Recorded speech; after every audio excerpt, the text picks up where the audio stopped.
Anyway, on to the full game. That was a blast. That was great. So, we find ourselves in the town among the next day. The party coming awake in their various places. Augie, you find yourself in your bed. Okay. Move a little bit. A few tankards fall off the bed. Mongo, you roll over in your bed. Your stomach full of barbecue. After having a few too many drinks as well yourself.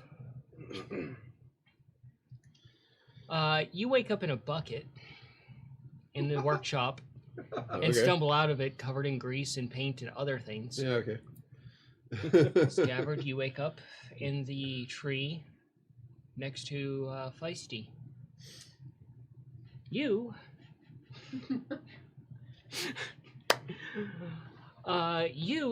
whole night had a very interesting dream or encounter. You can't recall which it was. The rest of you, quiet, please. You recall wandering out into the forest looking for certain kinds of questions here and there regarding your mushrooms and darker effigies and possibly the Witch of the Forest. However, in your wanderings, you didn't really find any such thing. However, you did come across something, and you're not sure if it was either a dream or something else. It was a rather large, boisterous mushroom. Its cap decorated with skulls. Its pet, a two-headed raven.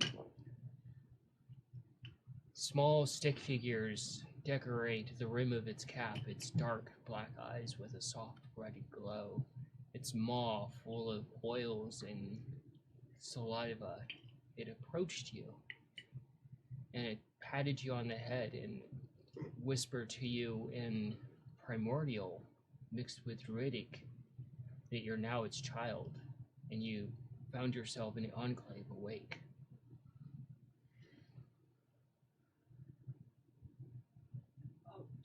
Well, I'm pretty sure Jesus didn't look like that. I mean, I could be wrong. I wasn't Well, there. just but- said to you, we're friends now. We're gonna have soft tacos later. Something like that. Makes me wonder, are the soft tacos going to be actual food or are they going to be people? Yep.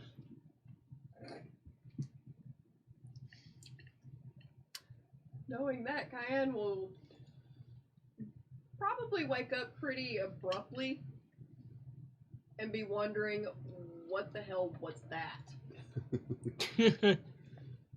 And then think for a bit before she goes to get some food to fully wake up. Okay. You also did speak with the horde master there, the druid, and they did actually look to take the egg to another enclave that would be able to actually tend to the bullet and release it back into nature, essentially. It'd be a long trip for them, but that's what they're going to do for you. So, Nikolai, you stumble out of this bucket. Yeah. Into the room. Okay. You, for once, actually have a head-splitting headache. Your ears are slightly ringing. Even though that they're ringing, everything is muffled. Like, it just gives you an instant flashback briefly in your mind's eye of the explosion you caused that nearly killed your family. It was glorious, but... And the hamster girl, she walks over to you, she's like, and she slaps you right across the back of the head, and she's like, "You're awake!" Yes! And she pitters off a little bit, and she's adjusting her apron, and she walks over, and she's like, "I finished your work while you were asleep. I hope you don't mind. I mean, you were asleep, you were snoring, and you're talking about, oh, Mama, the moon. I don't know what it was about, but that's what you were saying. I didn't want to disturb you. And you were talking about someone that was saying cheese is the answer? I don't know. Mice things, I guess." And she goes over and she grabs a tarp and she pulls it off of something, and you see it's kind of like your hamster ball now, but now it's got like almost like metal treads in the middle, like little dimpled spikes along it, Okay. and at the front's almost like an angry face that you can see out of, almost like a little miniature APU for you. And she's Cool. like, I did some modifications. What'd you do?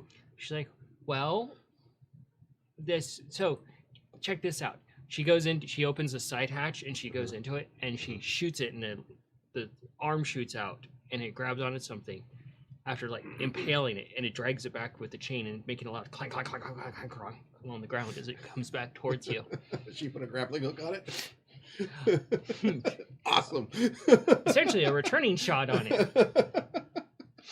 And she's like, you can attach different heads to it, and she's like, well, I was gonna put this one on there, but we wouldn't exist anymore. And you see like this giant round stick of TNT with tape around it attached to an attachment for it. Cool. That's awesome. Does it But- still have the flamethrower? Yeah, it has all the additional the Okay, things you okay. have, and she turns it on, and it sounds like a old like 1960s muscle car now, but Nikolai sized. So it's like a very angry Hot Wheels. very, very angry hot mono wheel. Cool. So, thank you. What'd you do with yours? She's like, oh, it's over there, Go. and it's just basically a giant death hamster wheel. It's a giant one. It's rather large. It's a big hamster wheel, and she could go inside, and it like pivots and turns, almost like a gyrosphere inside of the wheel. Okay. So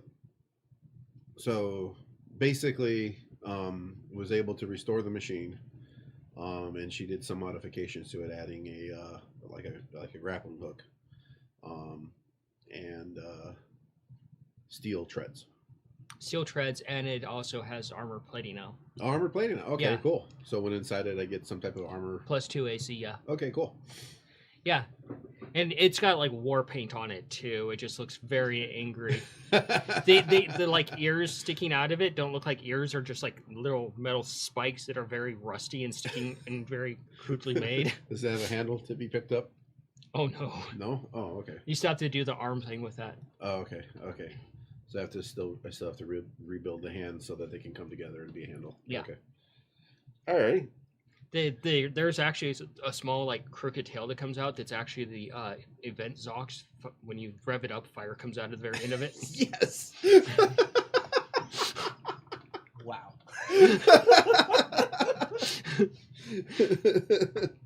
Totally cool. So he now has a hot rod. Yep.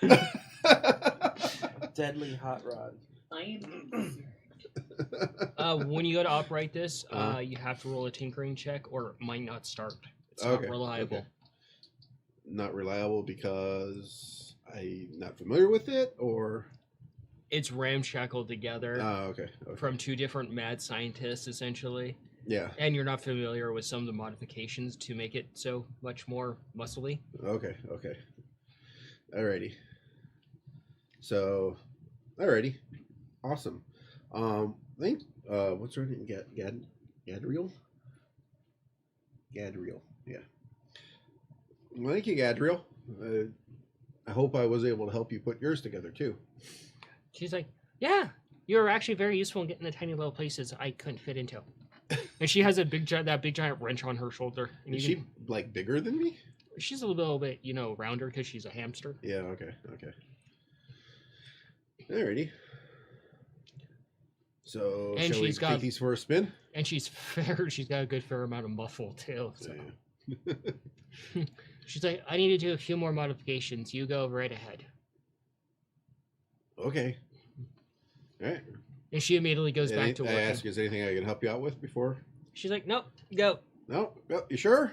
And she goes over and she just tears off a giant piece of cake and starts eating it. Well, all right. Well, I'll, shake or whatever. Thank you for the help. And hop in and see if I can get this thing working. Roll a tinkering check. Alrighty. Let's see. Let's try these dice. You know, laugh. He rolls a 1 and just. It blows up. Yeah. Wouldn't doubt it.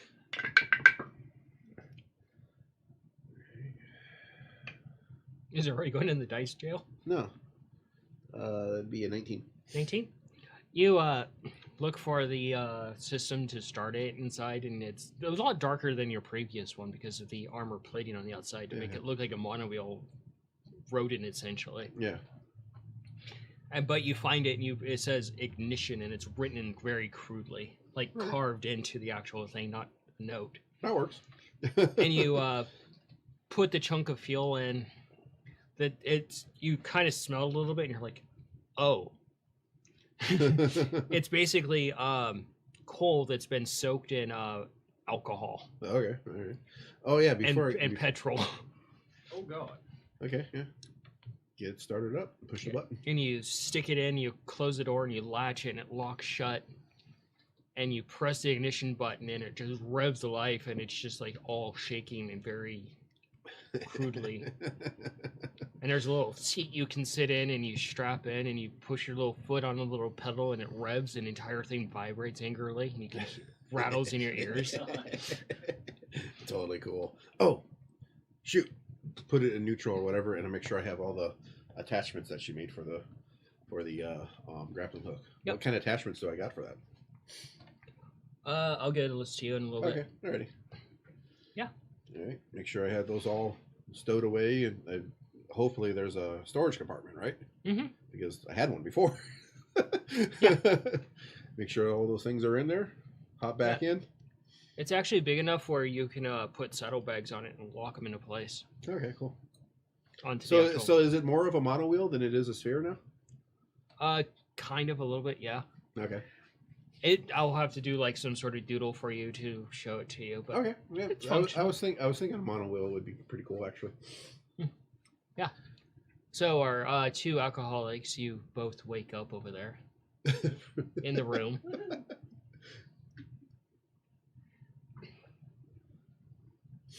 I'm guessing I'm one of the alcoholics. Oh yeah. So Fantastic. You kind of like stretch a little bit more like you usually do in the morning, and then a few more tankards fall to bed, which wake you up, Mongo. Oh. head up back to the tavern. What happened? What happened? You guys can roll a wisdom check. Oh no, I have to ask the gnome girl Start something. looking at all the tankers on the ground. Look through the bathroom over to 21. I'm guessing the grunting Mongo that I hear. Yeah, you see his belly is a little bit more round than usual, and you see various tankards around him as well. Look back at my tankards. Shake my head. Slap myself awake. Oh, it's time for a bath. Not so loud. And you remember brief, blurry images of getting back from the carnival, sitting down at the actual bar of the tavern and having a drinking contest with Coin and one of her friends. Oh fuck. Oh no. Oh no. That's a terrible Oh idea. no. And Mongo, you quickly realize it was all on your tab too. Oh fuck. Not so much a terrible idea anymore. Great. Oh, what the fuck? Which is the group's tab. Oh. Oh. Never mind. Whose fucking idea was this? Probably yours. My ideas aren't that. I take that back. Strip down, toss her clothes just anywhere, and We then went Scottish just then. She did. It's the alcohol into talking. the bathroom. There you go. I Slam start his drinking. side My shut, accent changes. slam our side shut, and just crawl into the tub and just let the water take her. You just hear bubbles coming up from the water. I'll just start making sure I still have everything. Do an investigation. Oh fuck.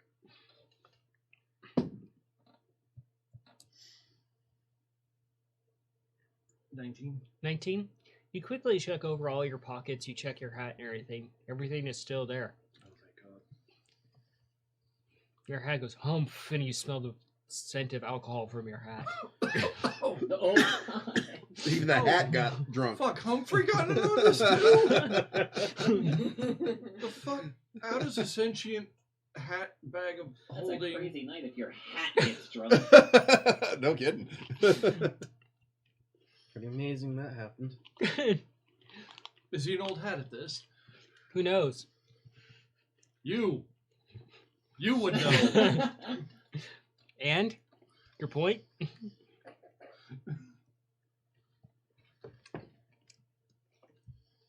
I do think that's GM for screw your preconceptions. I'm not telling you. So, Augie has sunk to the bottom of the bathtub, and you're getting up, and your sense of balance is a lot less than what you normally is, and you're wondering if this is how normal people feel. I get up, and then I lay back down. As you lay back down, I prestidigitate myself and my bed clean. as you're I'm laying, pretty fucking sure it isn't. yeah, as you're laying there, you do that, and a plate just tumbles off and rolls across the ground and hits the wall and just kind of spins a little bit before it settles. Fuck. I start checking my bed for any other random shit. You find a fork, and that's about it. Well, I guess that went with the... What the... Augie, what the fuck happened? She pulls her head above water just enough to speak. I don't know. And then sinks back into the tub. What you Toss said? the fork by the plate. You toss the fork over there, it just rattles a little bit. Oh, that was too loud. Oh, fuck. From the mouth. The warbling is very loud underwater for you. Are we allergic like brother? Based off of what you can remember, if your brother had drinking that much, he would be dead right now. So obviously not. I'm thinking Scab might have the right idea being allergic to this shit. You know I'm not feeling well, I just said I agree with Scav.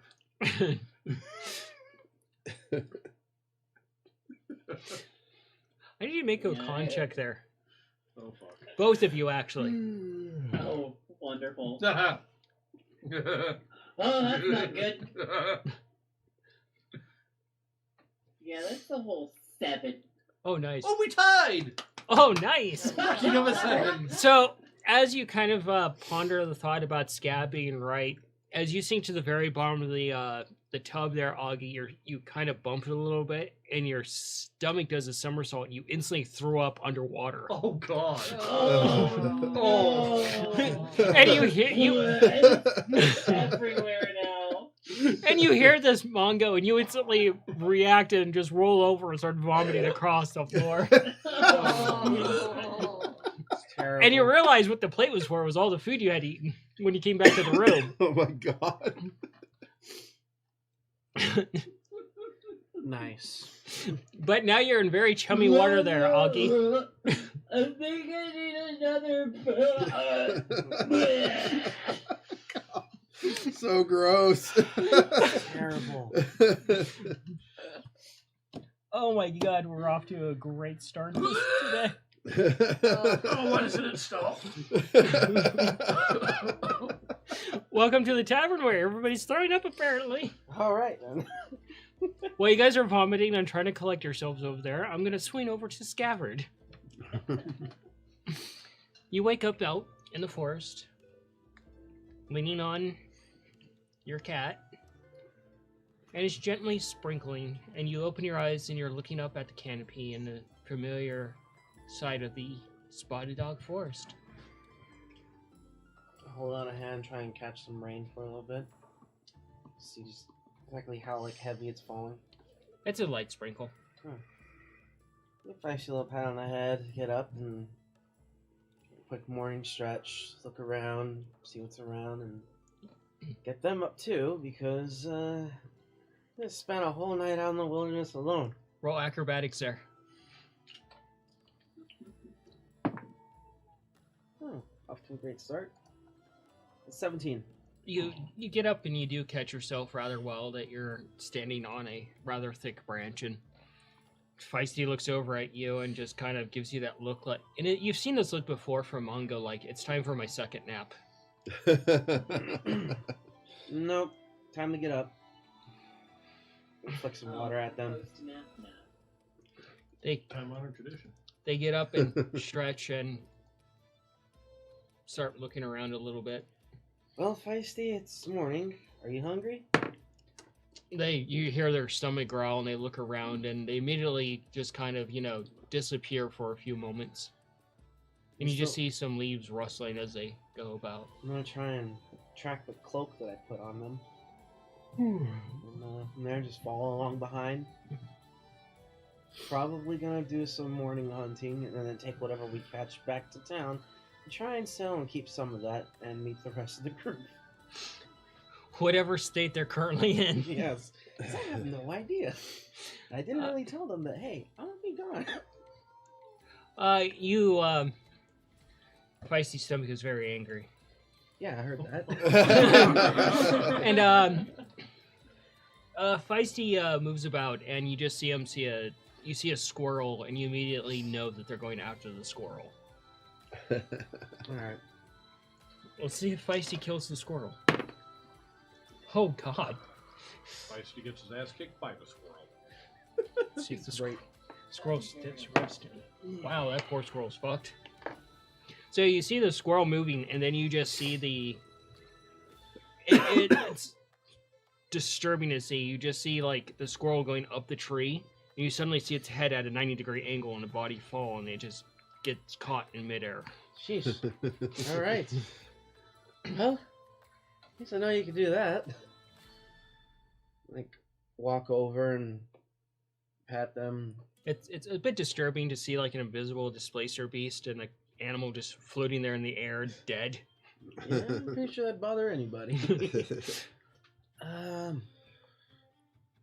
Go ahead and take a look around. Have my little wrist shot on me and see if I can't get a couple others. All right, do a survival there. That was actually a really good one. 24. You do find a few squirrels here and there, and roll your attack on 2 of them.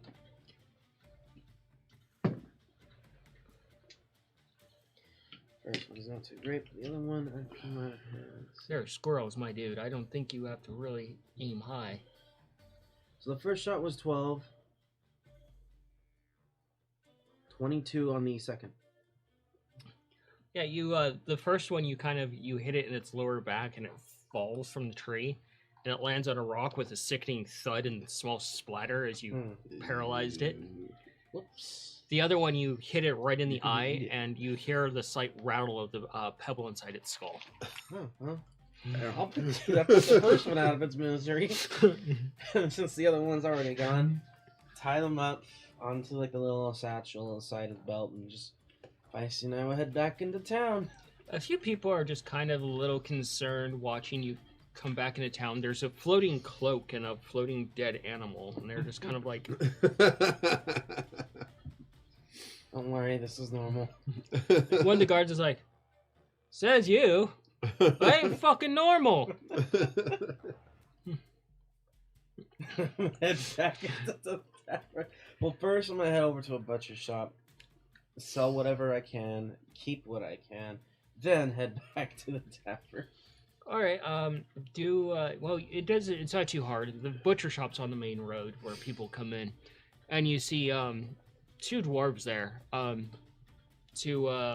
They look like brothers, and one of them is talking to another huntsman of sorts, getting some food. And you see the other dwarf, and he has this basically a chopper for like cutting meat, and it's the size of him. It's like a giant cleaver. It's almost like a horse chopper.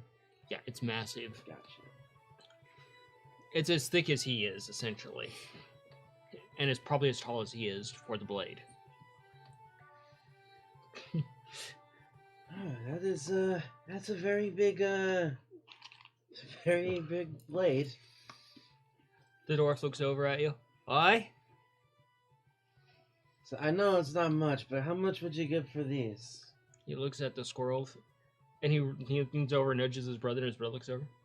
Oh, that's cute. Hey, I'm small. It's still morning. So how much? They're like, put them on the table. Just drop them on there with like a plop. They begin to. One one brother sits down, just drops the blade on the table, and it sticks into the table. And goes over, undoes the ties on the them, and starts to investigate them a little bit. Give you 10 copper. Better than nothing. Takes him, puts him on the other side, and sits down 10 copper in front of you. All right. I guess whatever feisty has, I guess we'll keep. And there, just head back to the tavern looking for everybody because I have no idea where anybody is. All right, you're heading back to the tavern, and you're walking from like a side road and past all the market stalls that are starting to open up for the day. The sun is starting to come up. You can see a little bit of trying to peek through the clouds, but however, the cloud cover is too heavy currently right now as the rain comes down. Cayenne, you come walking into town, and you see Scabbard come walking out of a side path and towards you, coming through the crowd of people that are starting to set up for the market day.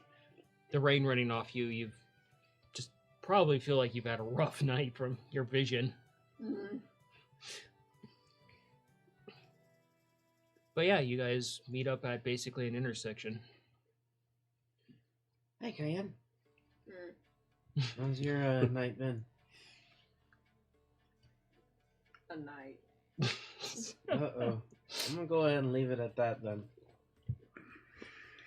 Got a couple more coins though. Well, that's good. Yeah. Have you seen anybody? I don't know where anyone is right now.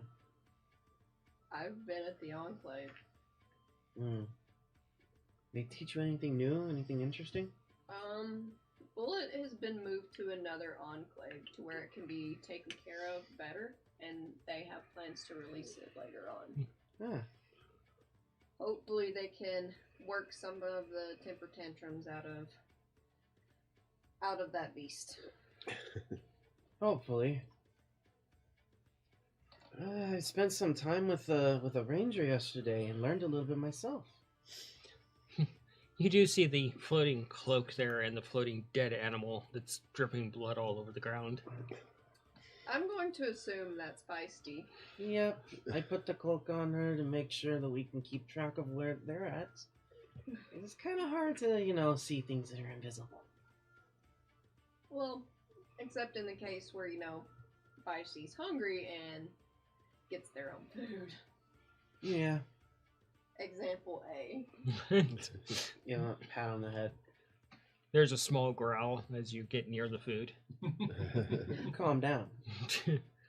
I would not approach with food in their mouth.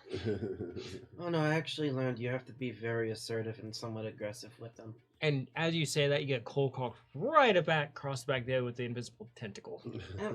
Yep. Because that's the way that they are. They're just as assertive and aggressive. But, yeah. Learned a little bit myself. Pretty interesting. I don't really know much about what went on here at the carnival. I kind of stayed out in the wilderness last night. I haven't known anything about it at all. Yeah, you kind of zombied walking through the carnival that was setting up for the day, and you kind of look back the way you came, and you see outside the front gates, there is a carnival being set up. You're like, oh, that carnival. Did buy a lot of beef jerky, though, from a vendor that was selling meat. I think we have about 2 weeks reserved, so we have food for a while. Unless Mongo got into it. Did you see any stalls that had possibly more unsavory meats or anything? I don't think so. I think I saw an apothecary, and I think that might have been right up your alley. But aside from that, I didn't see anything that had more like exotic meats. Well, it's not so much exotic meats. It's just for mushrooms to feed the babies. Oh. Oh, well, there is a butcher shop. You do feel like the familiar pitter patter and the light shroom is standing on your head. Yes. And it stretches and yawns, and it just gets really bright for a moment as it stretches and yawns, and it just kind of dims back down. It does the whole The praising of the sun. praising the sun. I have an idea. Does the mushroom get brighter? Ding! Just stands up straight. Just goes, I do have this though, if you want it. It might be useful for you. And I hand over one of the short bows that I have. I'll take it. It could actually help with hunting things in order to gather meat for your mushrooms. I could teach you a little bit. I typically scavenge for their meat.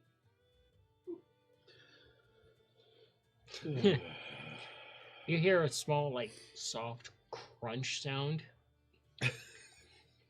And something just flops at your front hoof. And as you pan down and look down, you see that Feisty has disarmed the squirrel and presented you with them, but still has the body in its mouth. I think Feisty has a gift for you. Thank you, Feisty. Pat them one more time. The arms, the tail, the legs. Very, very, very, very good cat. Very good. And I will very carefully take the offering that I was being given. Yeah, it's been very crudely ripped off the poor squirrel, but it's suitable for your needs. And I'll feed bits of it to the mushrooms and give what fresh, like, actual herbs and berries to the cap on my head, at least. As you guys head in the direction of the tavern, you're instantly just taken back a little bit as you hear like this weird, like almost aggressive, angry revving sound. And you see a few like Rumbling sound. elves.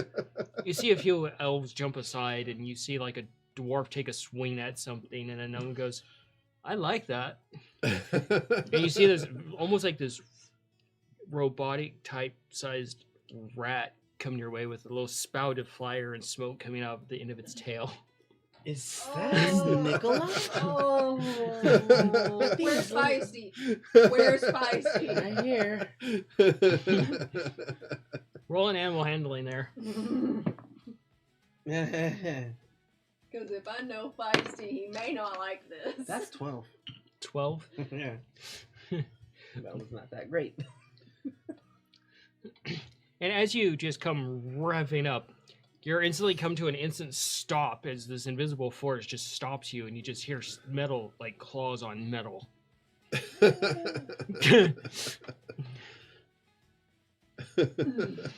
And you just see the displacer beast basically become visible as its massive paws on right in your view of you, and the claws are slightly sunk into the plating.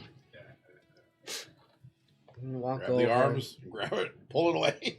Oh no! As you go to pull it away, you realize the claws are sunk in. Walk Feisty, let over go. as Feisty. Grab onto them and like pull them back and be like, "That one's not food." You try to pull Feisty back, and it's just dragging Nikolai along. Drop it. Roll another animal handling. I'll approach just to speak with Feisty. Okay. Feisty, behave. 18, 19, 20. That's 22. And it retracts the claws and lets go, and you're just like. I was wondering if he's under the tool deployment part. I could just shoot him out. Probably a bad idea. But you've been released, and your thing has some new nice war marks on it. Go ahead, get Feisty a pat. That one's not food, remember? And you kind of you're looking through the view of your, like a slot, essentially. Mhm. And you look up and you see this cat's maw, and you see the disarmed dead squirrel hanging from its maw. Hi, brother. Hi. So, what you got there? It's Mark II. Yeah, the top part of it actually opens like a submarine hatch where you can just open it up and stand up out of it. Mark II. Yes. Certainly, it's a thing. I met a new friend. She's crazy.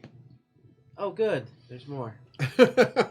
And you guys, though, you're like, you look kind of have this look at both of you, and you're looking at this thing, and the craftsmanship on the plating of this thing and the way it's put together would just insult Augie and her craft. Oh. Yeah, I have to work on it. I'm gonna have to fix it. No, Augie is a metal worker. She is a smith. She might be able to make this a little bit more, give it a little kick. Sturdy. Well, me and Gadriel just had what we had available to us to put these things together. So hers is way more cooler. Huh. Yeah, she is pretty intense. She's a little hamster. Another squeak speaker like you. Yeah, I guess so. Except she can hit hard. Like, really hard. I don't know how she's doing it. You expect me to know I'm a kobold? I don't know. But anyways, she taught me some things and helped me get this thing built, and I helped her build her thing. All right. Before we get too far, what did I get back from Audrey? She said come back in a couple hours. She was out for breakfast. Oh, okay. So you Well, have to go... even that day, would have gone to work for a couple hours, come back after a couple hours. You got into it with Gadriel. Wow, that sounds terrible, and just worked all night long. Okay, That is part of your character. You would work all night long. that's true. Totally true. Oh shoot! I head back around. Go back to the tinker shop. I forgot to ask Audrey a question. You see him just climb in, and you hear the lock of the hatch, and he turns around and just spins around Be and right just back. takes off, and you see a trail of smoke. We'll be at the tavern. Meet us there soon. So that happens, but that did look pretty interesting. If we're ever out anywhere and we're trying to be sneaky, we're gonna be caught instantly. Oh yeah, it's obnoxious. It's loud. We would be food. If we were to fight the bullet and he had that, all of us would be food. I don't know if you put a ball on the, or it's basically a ball with spikes. You put a chain on there. I'm pretty sure if you swing it hard enough, you might hurt something pretty good other than him. No, we also hurt him. I'm not there. Sorry. Do you think the others are at the tavern? Most likely. No? Did you see where Mongo and Augie went? Last I heard, when I saw them last, they were going to the carnival. That was yesterday. They're most likely at the tavern. Probably. Well, I guess we should make our way there. Unless you want to look around a little bit more. I think it would be good to get back to the tavern. Probably. Dope. When was the last time we checked on our tab? I don't know, but I think my coin pocket's gonna be hurting quite a bit. Feisty, hurry up and finish that. We can't make a mess in there. It just kind of, takes like a couple of bites and a leg falls off as it chomps down and just eats most of it in one bite. Well. And then it just licks you across the face with that basically carrion breath. Alright. Yeah, love you too. Let's go find out what the damage is. Because, you just reminded me. I don't know if we have, we might have more than enough coin for it. I mean, it did cost us 2 gold just for the time that we were there, but we did eat a lot of food and drink a lot of drink, and yes. So you head to the tavern. Yes. Head inside. Breakfast is being served. The smell is wafting across the entire entrance and out the front door. Patrons are coming down from their rooms and finding seats, so new patrons are checking in as well. And you see a gnome is at the bar for the morning shift. And she's got 2 pigtails, and she's just kind of, going through some notes and helping a few people. So I know we paid it a couple days in advance to stay, but we did not pay for the food and such. Do you I thought the remember food- exactly what we got? I thought the food came with the lodging. I have no idea what was the last we thing ever we asked. paid for. I think the last tab we paid for was our drinks. Oh, this is gonna hurt. I'm gonna walk over and wait my turn. And the gnome looks at you. Hi, this Scaly. I'm Scabbard. We have a room in here and a Oh, bit of a you're with tab. that party. Yeah, just out of curiosity, what is our tab sitting at right now? I'll have to check the books, especially after last night's drinking binge. Wait, what? What What binge? Oh. 2 of your other compadres, the big lizard Augie and a small cat, and Mongo. treated the entire room to a drink on the, The house. entire room? And had several drinks with our local bard, Coin, and one of her friends.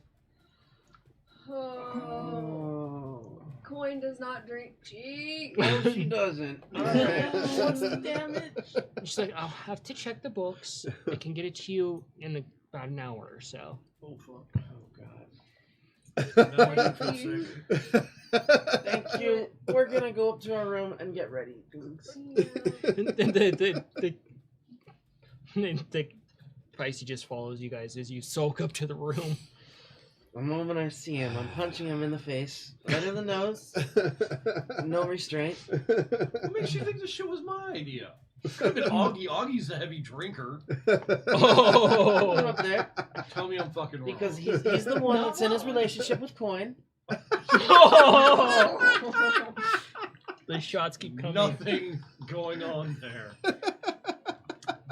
And are you gonna hold me back? Because I think you might have to hold me back. Because I'm probably gonna hurt him. How about we talk first before throwing? Okay. Would be smarter. Yeah. And we don't need to rile Feisty up either. This is true. As you're laying there, Mongo, getting over your hangover, the door opens. And you eat the warbles in the bathtub as well with you, Augie. Yeah. Oh, it smells horrible in here. What is going on? What happened? And you see Mongo just trying to do the actions for precipitation over there. Slowly back up. And 3 close or the 4 door. times, and then just. What I'm imagining right now is this cat like trying to trace runes in puke. Oh, that's... Or trace over. Oh, like I can use that piece of meat as an actual runic symbol. Draw a line from it to another piece. Oh, God. Ew. Absolutely terrible. You admit- Hannah, great. You eventually do get it though and clean up the mess. What's going on in here? Why are you so Oh, fucking loud? no. Yeah. Augie, get out of the bath. Augie is currently swimming in cloudy water. Augie, get out of the bath. Don't make us drag you out. so You two may have gross. absolutely hurt us really bad. Why are you so fucking loud?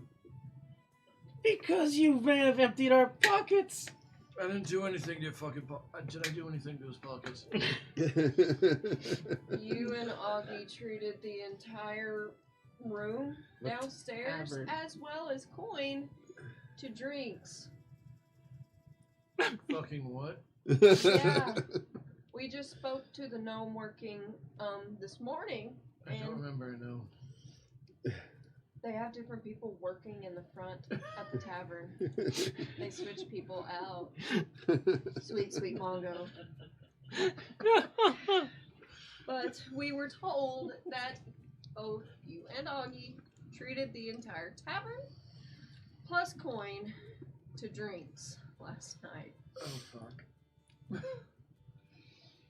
Augie, what the fuck happened? Augie's underwater right now. But you do hear a lot of warbling under the water of people talking. Augie is going to attempt to drain the tub and refill the tub, and drain it again, and then refill it again. You just hear this process of the tub being emptied, refilled, emptied, refilled, emptied, and you're wondering what the fuck is going on. I'm bleeding.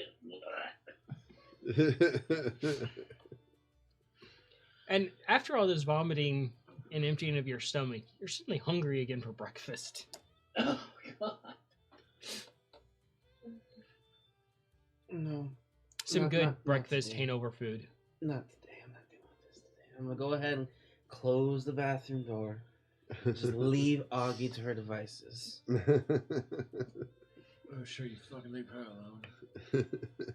You are something I can deal with. I flick him on the forehead.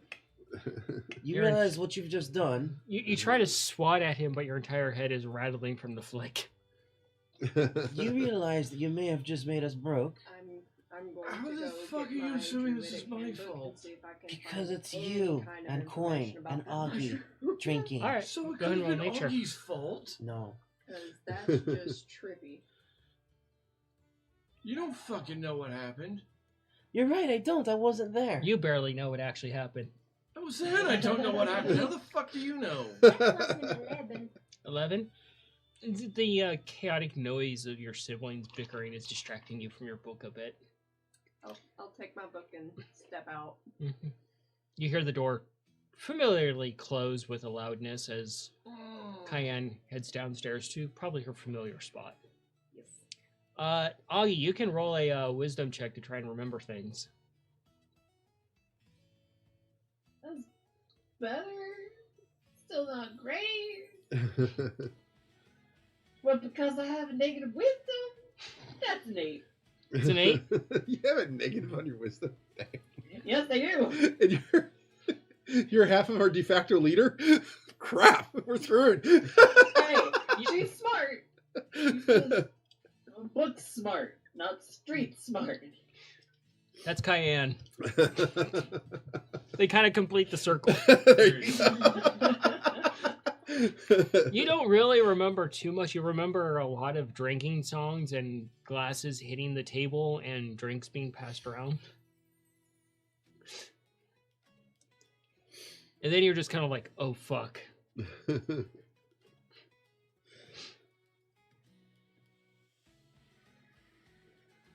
I'd be casting silence right now if I fucking could. Question. How many Silence days centered has on it you. been since we arrived in town? Haven't we paid like 5 days in advance? It's been about 5 days or so. Hey guys, our time here at the tavern might be up soon. It's already been about 5 days.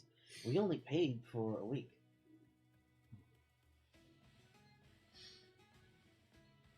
Well, shouldn't we at least enjoy one more night here and probably just venture off? Yeah. The problem, depending on how much these ones killed our wallets. Oh wait, you're out of the room. Yeah. Yeah, you're out of the room. Yeah. So, yeah. So yes, we only have whatever amount of time left. So I'll go to my normal spot with my Fine. book. Yeah, it's gently sprinkling outside. I It's suggest you rather scrounge nice up and whatever cool. coin you have because we're probably gonna be hurting after this one. You do have the Ignats. Let's just find out how much we owe, then we'll figure it out from there. Luckily, I still have 8 of our coin. So you guys head back downstairs, get some breakfast. Augie, Cleaning. Breakfast. Cleaning. be back later. You guys head downstairs, find your familiar table.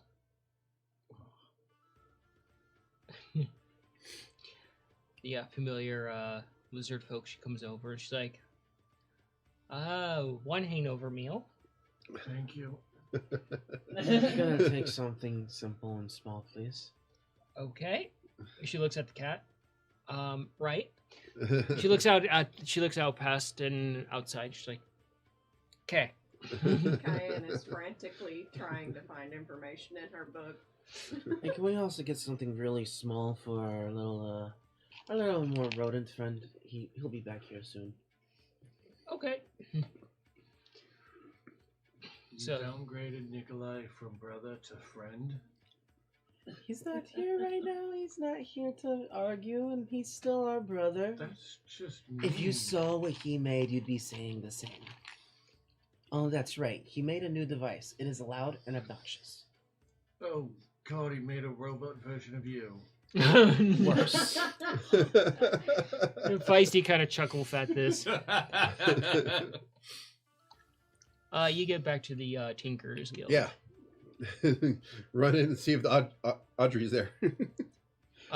You kind of run up to the table, and there's another person there, and it's the familiar lizard folk that thought you would be a good meal. Oh, Viz? Mm-hmm. Forget what his name is. I've got so many names here. Yep. But they simply look down at you, and they're like, Meals on Wheels has returned. Look, you. I've had enough of this talk about people eating me. It's more of a fact than a question.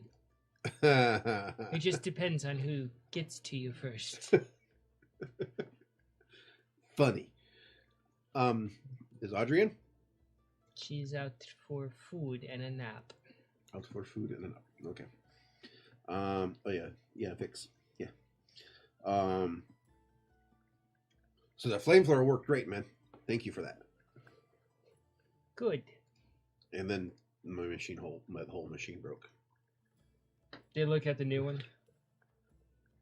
Obvious statement. Yeah, and Gadriel, you know, the little hamster. Is the more dangerous Meals on Wheels. Yeah, she hits hard. I don't understand how she's doing that. That's cool. Yeah, she helped me build this. Do you know when you expect Audrey to come back? Probably tonight when it's her shift. Oh, okay. Did she leave any notes for me? They Because look around. she said she was going to get some information last night, and then I got too much into work, and I forgot to come back to get it from her. They kind of look around a little bit, and they hold up a gnomish-sized cup, but it's actually bigger than for like a gnome, and it says "Big Cup" on it. Okay. And underneath, you see the name Audrey scribed on the bottom. And it's like, no, Okay. Will you let her know that I was here looking for her? yes. All right. Bye, Viz.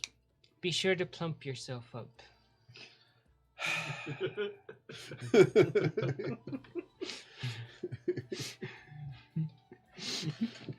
Give him a finger as I walk out. Just fuck this. I'm leaving.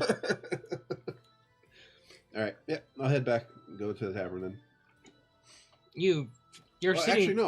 I'll go check on Gadriel, see if she was able to get her work done, and then head back to the tavern. Maybe invite her to and meet my family. You head back to the room where Gadriel is at, and the room's been locked, and it says out for testing. Okay. Boo. All right. As you're sitting in the tavern and the food starts coming to the table, you hear the most obnoxious sounds, almost like a very angry type of chainsaw sort of engine. And I hear this from outside. Yeah, Oh, cool. and you instantly know what it is. You know what it is, and you're. Oh God, it's him. Augie, are you heading downstairs to join them? Yeah. As you're. Finally get the bathtub cleaned out, finally have my actual bath, and then just stumble down the stairs. As you head downstairs, you hear this obnoxious noise of almost like a machine type calamity. Throw And- an axe at it. No. I'm kidding. And they and you see as you're at the foot of the stairs, you see this angry little machine just come rolling in, and you're like, you instantly understand who it is. Mhm. You know, Grab the Oh, table, for hoist my new machine back up. Fuck's sake, what the hell did you do? you know, if you're trying to be discreet, Isn't you're this cool? doing a terrible That job at it. thing is going to rattle itself apart and make a lot of noise while doing it. Do you think you can do some metal work to make it a little bit quieter or better, or The not as annoying? the thing looks. I have ideas. You're looking at the plating on this Augie, and there's dents everywhere. There's pieces of metal that are held together by wire. There's very crudely carved teeth in for the mouth part. The slots have jagged She pieces. steps out to the porch where Cayenne is, and immediately just vomits again. Steps back in. We're destroying that thing, and we're going to build it again. No! There, you can even see a few stripped actual holding screws and pins as well. It needs work. It was put together over a night. I admit. The cat's just sitting there with resting bitch face, looking in your direction. You're You- feisty. yes, you get a nice bowl of fruit, and almost a odd clear type drink. And as you drink it, it's almost got a honeydew taste to it, mixed with honey. It's sweet but very refreshing. And the rest of you get food. It's nice hearty food, almost like a nice thick multi-layered butter biscuits with a fresh sage gravy on top. I want that now. Do we have potatoes? Let's see, high or low? Oh no, that would suck. High or low there, Augie? I'll take low. Why'd you say it like that? Yes, you actually have a potato That she melody. doesn't have that. They don't have potatoes. And it's you see that it's been rolled in almost like a sort of beef tallow maybe mixed with and there's the scent of rosemary and garlic coming off of them. Mm, And they're nice and crisp on the outside, and as you fried just potatoes. grab one and eat one, it just kind of disintegrates in your mouth, releasing all that delicious buttery flavor mixed with the beefy flavor.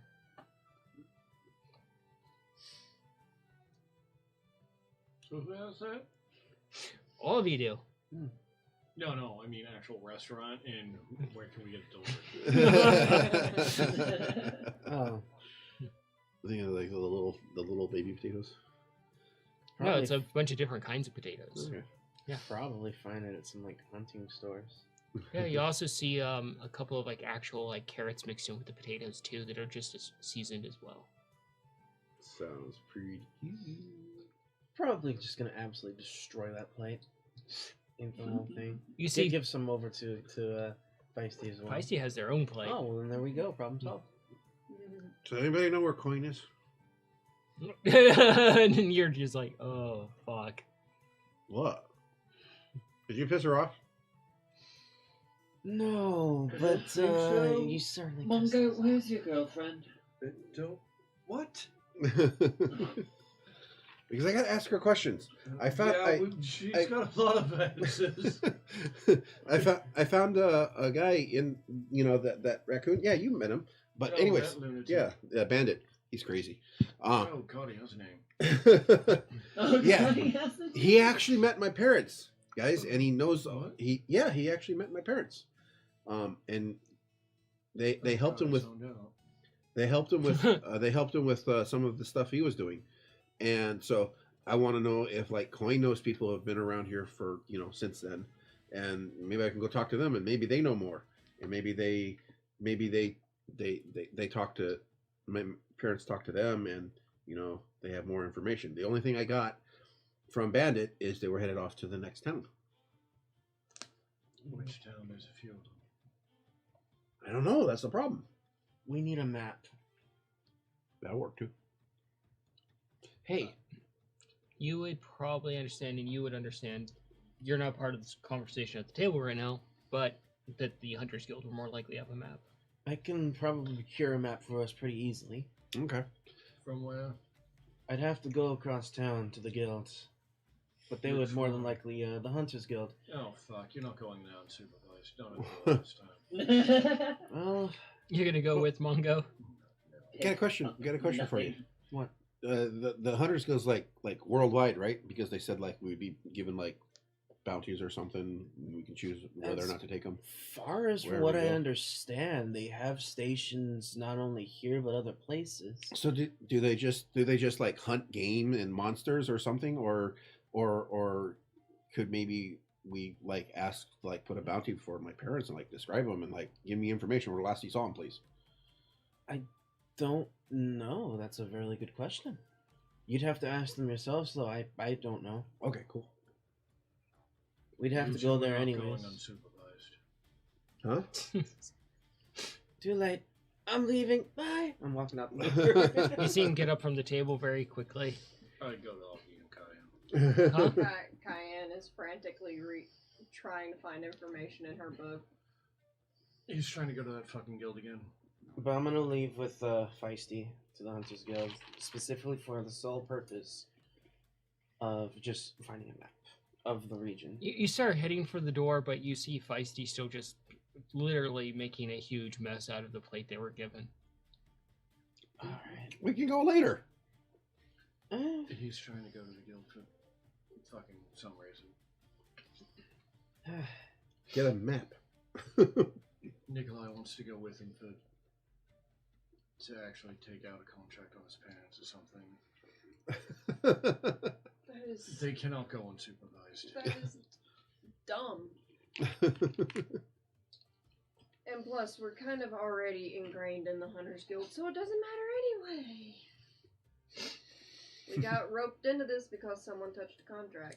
Hey, And I'm we pretty sure we need don't want money you to do one it, way but- or another. Do it again, so I don't think they should go unsupervised. And it's funny because I have none of the money on what almost killed us both times. And that's true. They're outside talking. You're inside. Oh, I thought it was right next to Speaking where I of was at. money, we never did get those ingots appraised. Hey, how much money was Audrey still getting on appraisal on the stuff I brought in? Might have gotten that to you already. I don't remember. But we do need a map. It doesn't hurt to ask to see if we can see if there's a way to find other hunters that could find information on Nikolai's parents. And on top of that, we don't really know what else is in the area. It doesn't hurt to ask. Besides, I think we've done enough contracts for now. But eventually we are going to need more coin. For the time being, though, we do kind of have to get this information. Because we only have literally tonight left on what we paid for our room at the tavern. Not to mention what you two have done to cause up drinking. What'd they do? Not you. That was his idea. Augie and That was his Mongo. idea. That's what they you don't do. remember that. Augie and Mongo apparently, supposedly, bought drinks and full rounds for the entirety of the tavern last night. Again, his idea. You do not know that. Oh, will and not Coin accept was there with her responsibility friend for as things well. that I You do know not Coin, remember. she does not drink cheap. Oh yeah, I should be True. that really quick time. Even you with your scatterbrain, you understand dire gravity of the situation. So we're broke. Well, we don't know. We're supposed to get an answer within a look at whatever clock is nearby or There's sundial no or whatever. clock. If there's a clock or a sundial or something. Quick, give me a clock. Someone invent one. I figure there's some inventors in town that might have. Whatever, like, base of time. But we have about an hour until we get an answer from what I've, that was like, what, 15 minutes ago? 20 minutes ago? Probably about half an Okay, hour so ago. we finish our meal and wait till they bring us the information and then figure out what the fuck to do. And you're over there, and you just kind of hear Feisty chewing on the plate a little bit. I see, that's not food. It looks Feisty just looks over at you like, Go ahead, keep it up. You're gonna cut up your mouth. And then I'm gonna be the one to be there to say, I told you so.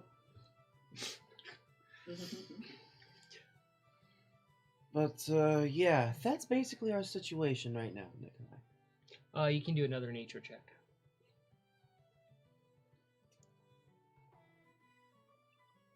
That was a 15. A 15. You frantically look through the book a little bit more and just kind of tuning the world out. And you stop and you see like a very small passage.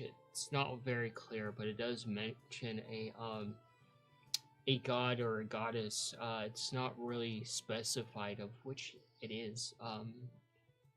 But they're a neutral god that believes in both the act of life and the act of death. That they're intertwined, much like the Force itself. But they primarily procreate the process of assisting death, and they're described as a massive, sort of necrotic type of mushroom. That the followers are not, they do not approach to be a follower of this nature deity. They are approached to become a follower of this deity. And there's a few small passages under that. A few are worn gone with time that you can't really read, but those that do actually seek out this deity to forcefully become a follower of it are usually meant with an ill fate.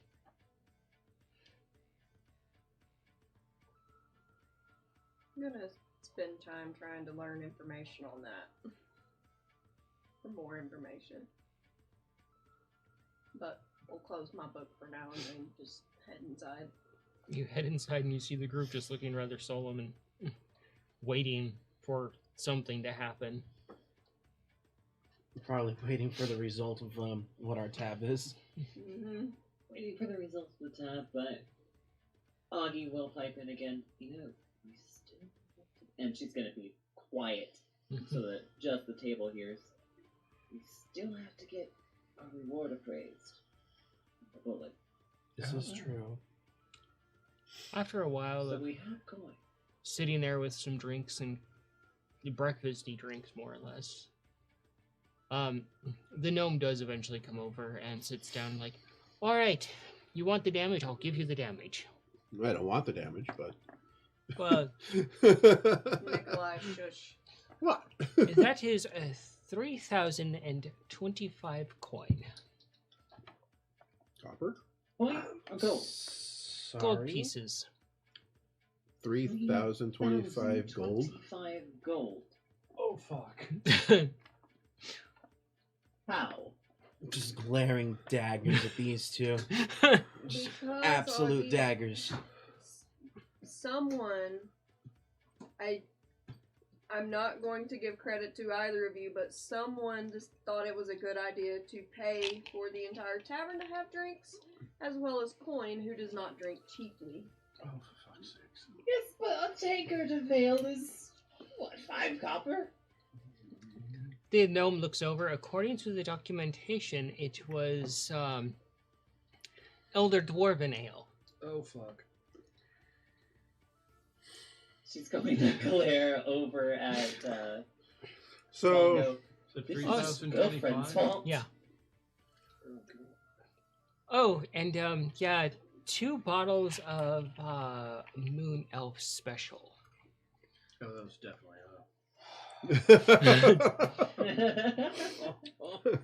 This is gonna give me a reason to hate 'em for a while.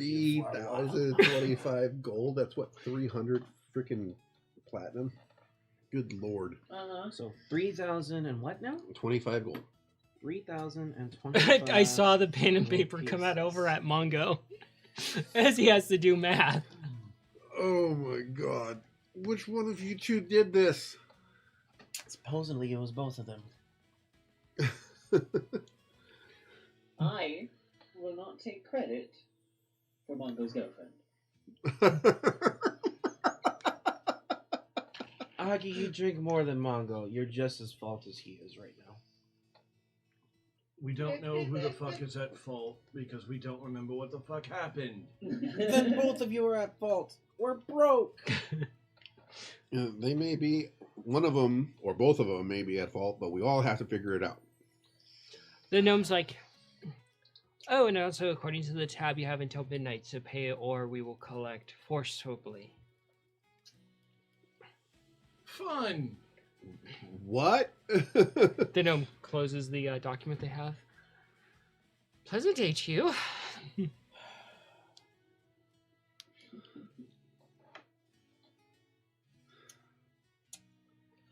Wham! Right in the back of the head with Mongo. Make an attack. Oh Well- shit! I'm sorry. Augie is going to get up, That was a natural step 20. away from the table, As you're and contemplating immediately this, go to get the ingots appraised. as you're Whoa. contemplating this, your vision immediately goes black as your face bounces off the table, and the just familiar bloody nose comes to you as you're seeing specks of white. Angrily, I'm gonna get up. I'm gonna point at him. Not a word. I'm gonna walk out. I'm actually gonna. I'm gonna break a plate over his fucking head. This is gonna hurt. This is gonna hurt so much. Do a sleight of paw. That fucking 20. Oh, that's Yeah, fun. bitch. So, as you're heading out the door, the catch just kind of Spicey's falling behind, immediately ducks, and as you turn around, right between the eyes, a plate hits you and knocks you flat on your back. Whoa! Oh, I cast command on the you plate. should stop. I'm like, Cayenne is gonna get up and step into the middle of them and Thank just you. glare at them both. Children, that's enough. oh, I'm sending glaring daggers back right now. I'm not happy because I know exactly what I gotta do, and this is gonna suck. So, Augie, you're going to go get the ingots and praised, right? Augie has the Yep. payment from the bounty. Let's go figure that out first. So, where are you guys going to get this appraised? You said that there was like an exchange here, right? That's the same place where they went to get the kitty registered. That's where she's going. Yeah. Okay. We'll follow. Your nose is just Before Mongo leaves, Cayenne will do medicine on his face. Yeah. Go ahead and roll medicine for me. Oh my lord. That's a 15. A 15. So as you're getting up from the table, Cayenne stops you, and as you stand on the actual bench of the table so she can be at eye level with you, and she gets around in her pouch and kind of fishes a little bit, and she pulls out some herbs and stubs them in your mouth and makes you swallow them. But Just and then she immediately, as you swallow those and you're paying attention to that, she grabs your nose and there's a sudden twist and you hear your nose Oh. course Oh, corrected. yeah, crunch. sorry, That Mongo. wonderful, wonderful. How's that helping my hangover? Oddly enough, some of the herbs she gave you are helping the hangover quite a bit. But now you're just like, Now my face hurts instead of my head. I guess that's better. yeah. There goes Nikolai. I'm gonna make my way over to the Hunters Guild to get us a map. Hop in machine. Rev it up. Follow Augie. The very obnoxious noise. It's almost grating to you, Augie, because you can hear the metal plates that are helped to shape this thing just Mhm. grinding and creaking and rattling. None of it is fluidly put together in the least. Nikolai, What? before we leave this town, I'm fixing that. Please help me. That'd be great. It actually kind of like Axe's armor now too. It's horrifying. Ain't it is what cool? It is. Oh, it's not cool. Why is it not cool? Terrifying. Well, is that the point? It's terrifying in a bad way. What did you do last night? Jeez. I just drank and listened to stories. Do I remember? Coin and Mungo Have I were making remembered stories anything? and getting more drinks. That's probably not accurate. You guys could both roll another wisdom now that you're sobering up a bit to try and remember the rolling blackout. Wisdom, you said? Yeah. 18. Hey, 11! You both strict kind of remember a little bit. Okay, make yourself comfortable, buddy. Love you too. You guys both remember coming back from the carnival, arguing a little bit about the ride and how It was horrible. horrible it was, and you came into Coin having a performance, and you've kind of finished watching the tail end of it, and then Augie had suggested buy Coin a drink for her performance because it was really good, and you're like, I'll buy her too. Yeah, I'd fucking want that. And then it proceeded to kind of the details get real fuzzy after that about how it proceeded a downward spiral of drinks.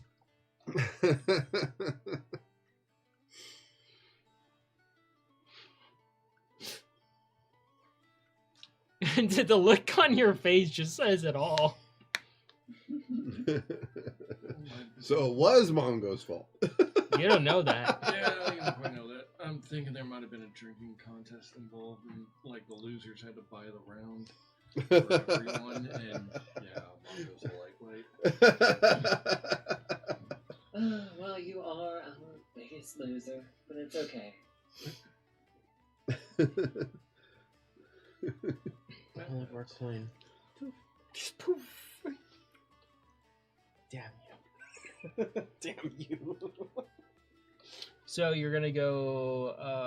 You're gonna actually go to the coin exchange, both of you guys, or most of you actually. You're just gonna go get a map. The rest of you are going to the coin exchange. Mhm. Yeah. You get there, and Are both places at least kind of like on the way? no, one is towards the front of town, one's further into town. Okay. I will go with Scaff. Okay. You hear him rev off into the distance, and a small trail of smoke. It's more of a muscle car, not a Mitsubishi. It doesn't go burr. It goes rumble. But yeah, you head into the coin exchange, and you head over to the area, and you see a fairly open area where a few people are filling out documents, and there's a iron grate, and then you see in front of that is a table that's very elegant with various scales and instruments and things, and there's a massive loxodon standing there. I guard my spell. These are the elephant guys, right? Yeah. Okay. Guard your spell. Trying to remember what they look like so that I'm not getting things mixed up. Yeah, this loxodon has various jewelry hanging from their tusks. Their fur is very, very well done, and they have all these tribal tattoos along what Yeah, skin you fur. can see. So it's Pretty sure more- Loxodon have fur. It's They a do mammoth have one. woolly versions of it. Yeah, actually. it's a woolly Makes sense. version. It totally makes sense. I just Yeah. never pictured them. And their robes are just absolutely elegant. No, trying to play short change jokes or tricks on this guy. He'll remember. I hear they never forget. I heard that. I'm just lauding the great memories and wisdom of the Loxodon. Hello. Hello, how can I help you?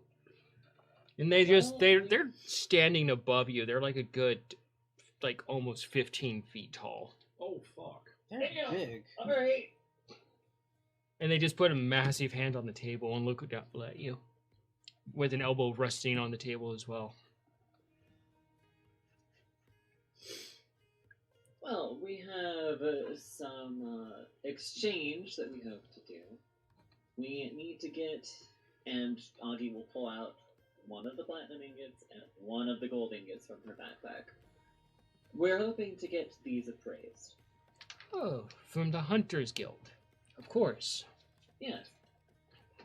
They open a book and start looking through them. They don't even touch the ignits. They just leave them where you present them. And they just start going through this book. Ah. Okay. Very clear. Well, the platinum one in the current exchange for today will net you 5,000 gold pieces. Great. The gold one will, however, only net you, not a lot.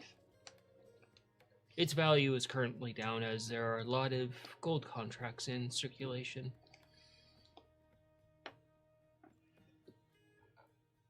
Okay. Would it be better to have it exchanged elsewhere? Probably the next town over, but we are a universal service in the towns, so it would be the same exchange rate overall. I see. Well, she'll pull out the second platinum ingot, Ah, place it down. okay. Would you like to open an account here to keep track of your funds in safety? Would you be able to transfer that account to the next town? Because we will not be in town long. It will, of course, be universal as anything. Well, that's Brilliant, then yes. And they, Actually, just a moment. And she turns around and it's Mongo and Nikolai. No, Yeah. Is that right? Nikolai No, went with Nikolai Scav. went with Scav. Okay. yeah, So it's, So it's Mongo and me. Cayenne? yeah, Mhm. yeah, it's that table over there that's with you. Okay. The one you have No. trouble pointing to. Siblings. I think it might be best to just dump all of our ingots into the exchange and not have to worry about it. What do you think? That would be smart. Probably wouldn't be too bad of an idea because Wouldn't, if we were to ever encounter trouble, no coin to have to carry around with us. yeah, You exchange, you just take out a small amount at a time. keep a bit on each of us, Mm-hmm. but then keep most of it in there. I think that would be a very smart idea. Alright, brilliant.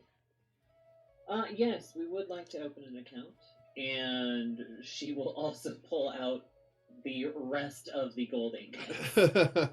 I understand that the gold ingots don't go for much right now, but how much do they go for? Oh, they're only 1,000 gold each. Okay. Brilliant. Here's 10.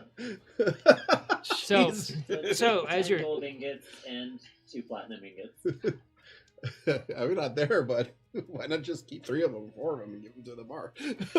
so the well, that could be a problem because the exchange at a private place could be different than the Yeah, exchange true, at an true, official place. So the Loxon motions a bit. You see they almost tap like a bell, but it's so high pitched and audible, only you can hear it, Mongo. You're like, oh god. Fingering his ear, trying to get the ringing out. Ah, Yeah. ah. And you see from the back, you see this familiar visage of a tiefling come walking out. And they're dressed in like purples, and their skin is just pitch black, as is their eyes.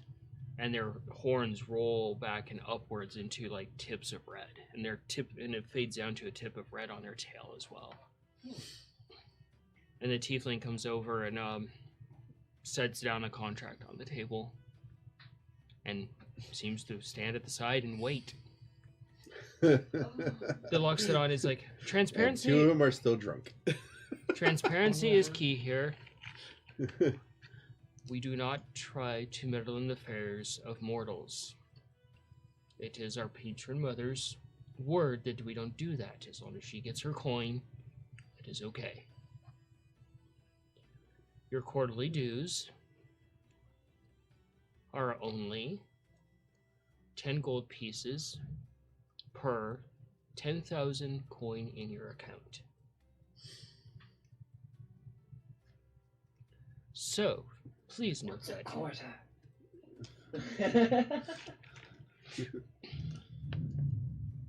So basically a quarter of the year, essentially, you would owe a due. So, go ahead and write that down. That's important information. That was for 10,000. So basically, every 3 months you would owe. Yeah. Is that you just take it out of the account? Yeah. Okay. So, for every 10,000 coin you have in there, it increases by 10 gold. It's not too bad. But if you don't have 10,000 coin, they take 10 gold out, or they don't take nothing out. That's probably a question I shouldn't ask because I'm not there. Yeah. But Augie will give a beckoning finger over to Cayenne and look over the contract with her, and also lift Mongo onto the table so that he can see it too. Mongo, you're standing on the table and you realize how rude it is, and you see that there's actually a ledge to the table, and for like short people. And then there's stairs that go down the actual side of the podium. This is fast already. Whatever. Yeah. So you guys can choose to review the contract. Oh yeah. Okay, go ahead. Mhm. Yeah, everybody's like, yep. Yup. Do you roll? Investigation. That would be a 14. Okay. I actually rolled well. One thing I needed to roll well for. What'd you roll? Yay. Oh no. 21. If it helps, I have a +5. Would you roll a 1? Nat 20. Natural 20? Nice. You guys proceed to look over the contract a bit, and Tiefling raises an eyebrow and just smiles a bit. And it's disturbing to watch this Tiefling smile because their teeth are just like that pearly white. It's almost like an abyss That is just blinding white. smiling at you. But they seem happy that you're reading the contract. And the contract is actually very straightforward from what the Loxodon pointed out. In addition, that each person that you can actually add on to the contract. As you go along, you can remove people. But you can also, at some point, apply basically errors to the bank in case of any of you die. Oh, So if you happen to meet a fatal end, there's an Avengers clause in there that if you happen to die in the line of combat, we will be aware per magical means and pass the coin on to an heir within 30 days, unless you're resurrected within time frame. It's basically a fail-safe. And if there's multiple people on the contract, the remaining coin will be split among them and stay within the account, essentially. But the entire contract is written in it looks like it's in common, but you can see it almost glimmering that it's actually in another language, but translated so you guys can actually read it. Oh damn. It magically translate for whoever's reading. Mm-hmm. And the contract is that straightforward, is that for every 10,000 gold that you deposit, 10 gold will be taken out per quarter to pay for the holding of it. If you do not have the amount of coin in it to pay for it, the cost will reduce to 0 as you lose coin from beyond that they point. prorate it. They prorate it to okay. Yeah. So 10 gold every quarter for every 10,000 gold value of account prorated. Yeah. Yep. Prorated down, but not up then. Right. Okay, so you got 10,001. They're not going to charge you Once you reach 1,000th of 20,000, it will go up to 20 gold. But if And- you only have 9,000, then they charge you 9 gold. Yeah, it will go down. But every 10,000 gold, it adds an additional 10 gold fee. So reading that it's so straightforward. Yep. And we'll go ahead and sign it. Yeah, you go to sign in, and it's almost kind of like a cursed pen as you sign it. There's no ink in it. You could just feel like a sting in your arm as it draws your blood out along the paper. Ugh. Brilliant. And you go through this, and it's a very, very disturbing feeling as you sign it. Is it like that kind of feeling that once you cut the circulation off your hand, the tingly feeling? Yeah. Ugh. It's kind of like that mixed with almost like a paper cut. Word tingly, stingy, I don't stingy. want Yeah. I'll make You sure can to have add, it. Nikolai. Oh God. You add Nikolai to it. You suddenly feel a sting in your hand. What? Ah! Did I get shocked by my machine or something? You add I Scab as stop well. and look to see that I cut Punch me in the myself. face Like, for no fucking reason. I ain't in his ass. Do either of you add Scabbard? I'll add scab. I'll add Scabbard. Yeah, as you're walking to the Hunters Guild, you just suddenly have this sting in your arm. Huh, that's a new feeling. I was stopping. I wanted to do Flying tinkering around on my making machine, make like, sure I didn't Feisty fuck didn't something. bite me or nothing. Vicey's just there looking at you like, Yeah, I'm gonna check over my machine, make sure I didn't get like cut Nope. or something. What the fuck was that? You felt something too. Yeah. The tiefling takes the contract, slides it into some sort of container, Ah, that and was locks weird. it shut, and you see runes go on it, and they walk off. Good. You're like, nope. Mm, You guys are like, what the fuck just I think happened? That is the smartest thing that we've done so far. The lockdown looks back to you We've done both. some That fairly was an smart interesting experience. things. And you guys can do an investigation real quick. Definitely the most adult thing we've done. Jesus. That was a modified 20. All right. That was the exact opposite of my last roll. It's a 1. Mm-hmm. Oh, So, what'd you get there, Augie? 16. 16? So, you're looking around and you're realizing that the words that they use as far as like matron goes or motherly, you see that all the guards in here are various dragonborn.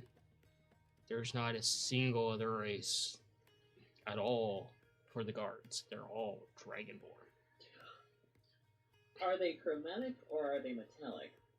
It's a mixture. Okay. Yeah. And as you start to take in the details of this, you feel your pouch open and you hear the sound of Mongo vomiting into your pouch. Why is it in your pouch? Because you have manners and you don't want to throw open the bank. Why is he vomiting again? Well, I mean, more food for the mushrooms? which pouch is more important? It's one of your side pouches. I know. Please tell me he did not. If I know where she keeps her book, I would not be going in Okay. there. Yeah, Okay. it would not be the book one. Okay. Because I think there would be a skin cat hat at that point. I would But have yeah. I would have a tail You just tassel. on vomited my in your dress. hat. Yeah. Oh!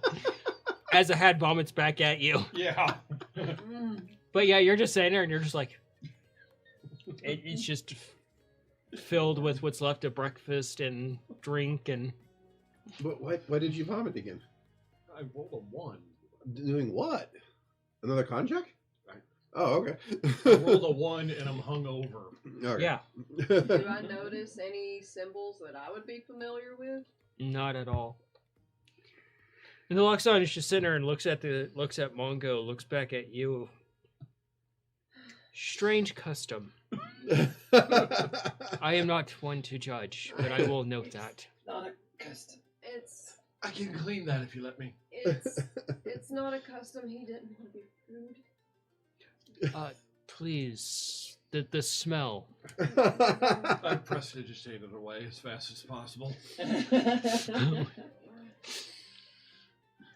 So, on the order We're of business, fucking good at that. how much will you be depositing today?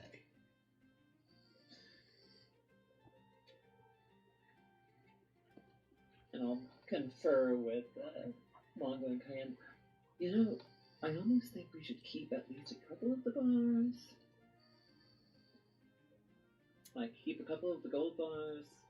Might be able to exchange them He later. But other than that, I say we just put He everything did away. say that currently they're not going for very much. After some time passes, maybe like a month or two, they might go for a little bit more. So hanging Right. on to a few of them might not be such a bad idea. Hang on to a few. And then we'd need to take out to pay what we owe to the tavern.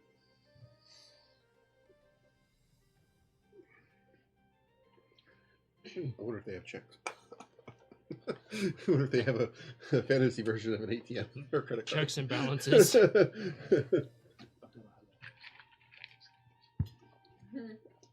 So how much are you depositing? Oh. 7 of the gold ingots to the 2 platinum ingots. All right, Manga, do your money translation over there. Oh, fuck. All right, Oh, so 7 platinum. 7,000 and 10,000, so that's 17,000.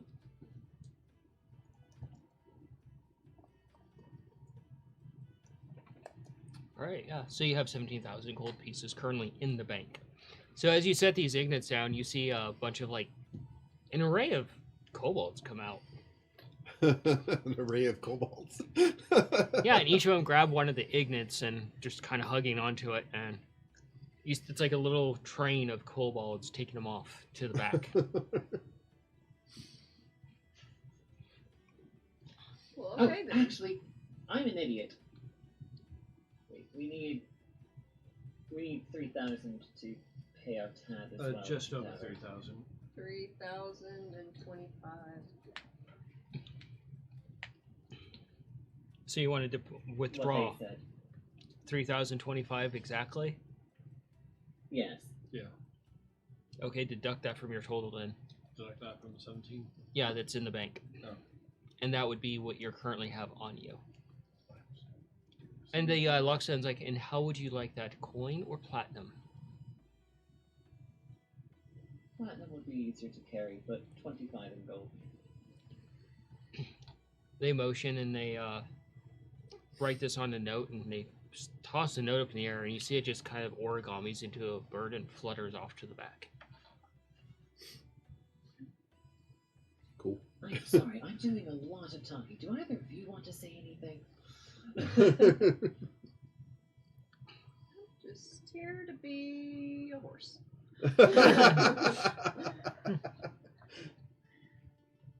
So we have just under 14,000. And eventually, you do see almost like with a fancy looking shopping cart, a kobold comes out pushing it with like a bag inside the actual cart. It's like a silken purple bag with various symbols on it, and it's tied shut. And they just wheel it over next to you. I'll slip that into. I'll pick it up and put it into one of my bigger pouches. And the kobold just bows gently and just heads off. Thank you. Give a tiny salute to the kobold. We'll keep that safe in my pouch for now until we can find elsewhere to take this. We should probably drop it off sooner rather than later, just Yes. for safety's sake. Okay. So you're going to finish up there and then head back to the tavern. Mhm. Okay. You finish up at basically essentially the bank, and as you're heading out, you do kind of wonder, who's the mother of the bank? I would look at Augie and wonder. You're getting a suspicious look, Augie. What?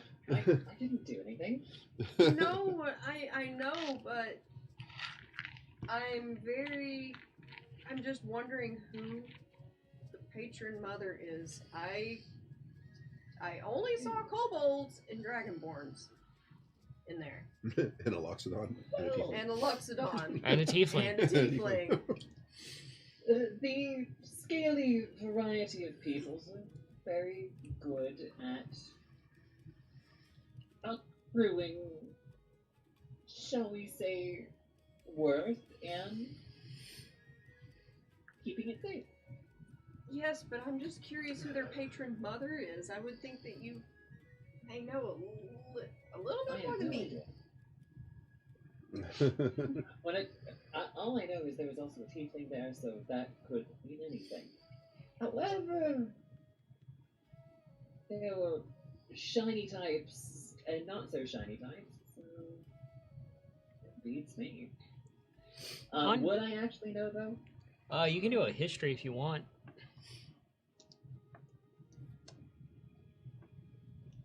That is going to be 9. 9? You're like, probably not. Yeah. You're drawing a blank right now. You two work Yes. your ways over to the Hunters Guild. Yep. Head on in and Don't touch anything, remember? knock on the podium as I head up there. You knock on the podium, just outright cause ruckus. Anybody here? You kind of the person that's standing there is like, yeah, we're right next to you. I'm here to buy a region map if you have any available. The Asmir looks at you and is like, okay, How much are they, by the way? If you have any. well, what's your name? I'm Scavard. They check the book real quick. Ah, okay, you must be Nikolai. Yes. How do you know this? And this Asmir is just very angelic looking.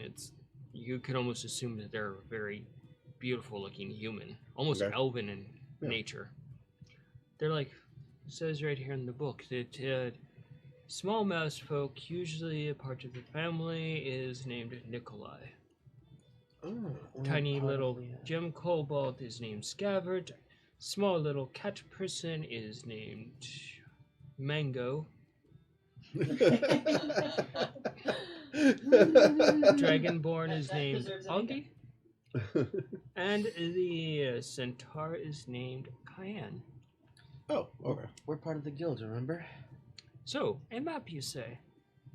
Yes, looking for a regional map of the area, local towns, places of interest, stuff They like that. reach under the table and they pull out like a small case, and it's a rolled up map inside the case, and you can see outside there's like a small little box, and it's almost like a small calligraphy thing to map things. How much does it cost? You're a member of the guild. You should have collected it when you were here before. Never Oh. received one. Good to know, though. Do you not really know of anything of the guild and the workings? We're still very new. And you guys do weird stuff, like just touching a contract makes it your contract. Yes, of course. Yeah, but like, wouldn't you want to read it first? Well, per one of our founding members, finders keepers, as they say. Oh, okay, that kind of makes sense in a way. Sure. So once you touch a contract, it is you found it and it is yours. okay. Fair enough. Kind of makes sense in a way. The original Hunts members were very tricksterous and fun on each other. During one of the cataclysms, they founded the Huntsman Guild to help alleviate some of the more monstrous issues, and they still maintain that mantra to today, helping with various issues and problems that arise within our world. Makes sense. We were drafted at the forefront to help with the ley lines when they opened. So, is there anything else we should have been given to us, like once we became members, when we didn't even know that we were becoming members? It's all in that. Oh, what you just gave him? Pick it up and tether it to my my satchel. Well, thank you. Actually, we had a really good Add question. that to your notes, please. We actually Huntsman had. Guild kit, I guess, right? And you'll come up with the details. I have them already. I just need to get them to you. Okay. Actually had a really interesting question. Yeah. Would Well, but this Yeah. is more for him. so I'm looking for my parents. Apparently, they came through here about 15 years ago, according to Bandit. He's a raccoon, a little crazy. The guild is aware of who Bandit is. Okay. And so I'm wondering if there's. I mean, I heard that you guys are like worldwide, right? Yes. Okay. So, is there any way to use the guild affiliation to like get eyes on maybe my parents? Maybe Instead of like a bounty, like to capture, just a bounty to give me information we're last seen. You would have better luck traveling to the main city, the primary city, and inquiring with the Rogues Guild there. The Rogues Guild. They have eyes and ears everywhere, and sometimes they're connected to other states. What city would this be? You said the capital city, right? Yes. Yeah, but what's it called? You already know that information there. Like, you really do. Yeah, we have that information. Yeah. Yeah. So now we have Winemore, Knave State. Those are old information. Actually, where is the new information? I wrote it down someplace. To If not, we have a map now. help your brain there, it's Casil, buddy. Casil. Yes, I have a list of names of cities someplace around here. That's the capital city. Casilia. Okay. Oh yeah, Thunderdog Forest, Amberstone, Willowfall, the Bastion, Winemore, Twin Peaks, the Magi Marsh. I do not have Casino. Okay. You can also just look at the map. That's right, we actually have it. Yeah. Ironic, ain't it? Okay. Is anybody maybe that you know of with the rogues to seek out to? We try not to interfere with each other's work. They do more shady actions and questionable things, whereas we try to be more noble. Well, I mean, I don't. I just want to know if anybody knows where they're at. So I don't like. Finding someone in the world is a very large problem. It's like finding a grain of sand in an entire desert. Especially on the fire plane. Finding a specific grain of sand. I was like, I think it's really easy to find a grain of sand in the desert. You're referring to a specific grain of sand. Okay. The Asmir looks over, and I'm guessing you're the smart one. Excuse me? Not exactly. Kinda. That would actually technically be our sister. More than likely. I don't know. I don't know who's the smartest one technically. What? You? The guy Mongo being the smartest one? Mongo, the guy that thinks buying an extra drink for the very expensive bard. She's been hugely fucking helpful to us. Oh yeah, for sure. And all of us fucking love her. If Okay. you don't mind me asking, what exactly are you? They look at you. Most people refer to my kind as an Asmir. Azimir. That's kind of tricky to say, but it's interesting. Okay. Well, thank you. Like, if you ever need work, we always have contracts open. We're kind of currently flooded with more or less entry-level jobs right now. Understandable. You So took we care can of... look at them, right? Just don't touch. Let's go look at them. Don't touch them. Let's not, because Just looking at them. I'd rather not risk it. Okay. Besides, we do have a lot to do. As he runs up and starts touching the board, because that'd be like 10 Wouldn't have contracts. touched any of them. Touchy. Goes back with an armful of scrolls. Thanks for the information. They just nod a little bit. And And what was your name? they didn't actually give you a name. Hmm. And they, as you turn around to ask that, they're helping this massive Goliath, and this Goliath just drops a bunch of heads on the table. Well, alright then, I guess that's it for now. Do you have to stop anywhere on the way back to the tavern? I want to find coin. Yeah. Because I want to know if she maybe knows the people that are still in town that were here, like when my parents were in town. Maybe they know more. Well, the best place And to you look would guys be the are tavern. going to probably head back to the tavern? Okay. I guess we're gonna head back to the tavern too, so that's the most likely place she's gonna be. Okay, it's still like mid-afternoon. As you guys are heading out at your separate times, essentially, you guys are heading back with the coin that you have, and the clouds are a lot more darker and a lot more rich in their vibrancy of forebodingness, and rain is starting to come down, and you can feel the chill of the shower coming. umbrella. And you can see that the various patrons are bundling up. A few of them are prepping their stalls, essentially, when you get to the area where they all are prepared for the coming thing.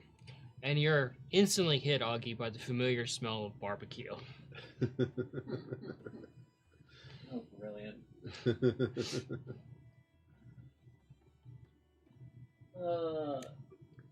My stomach turns a little. Her heart yearns a little.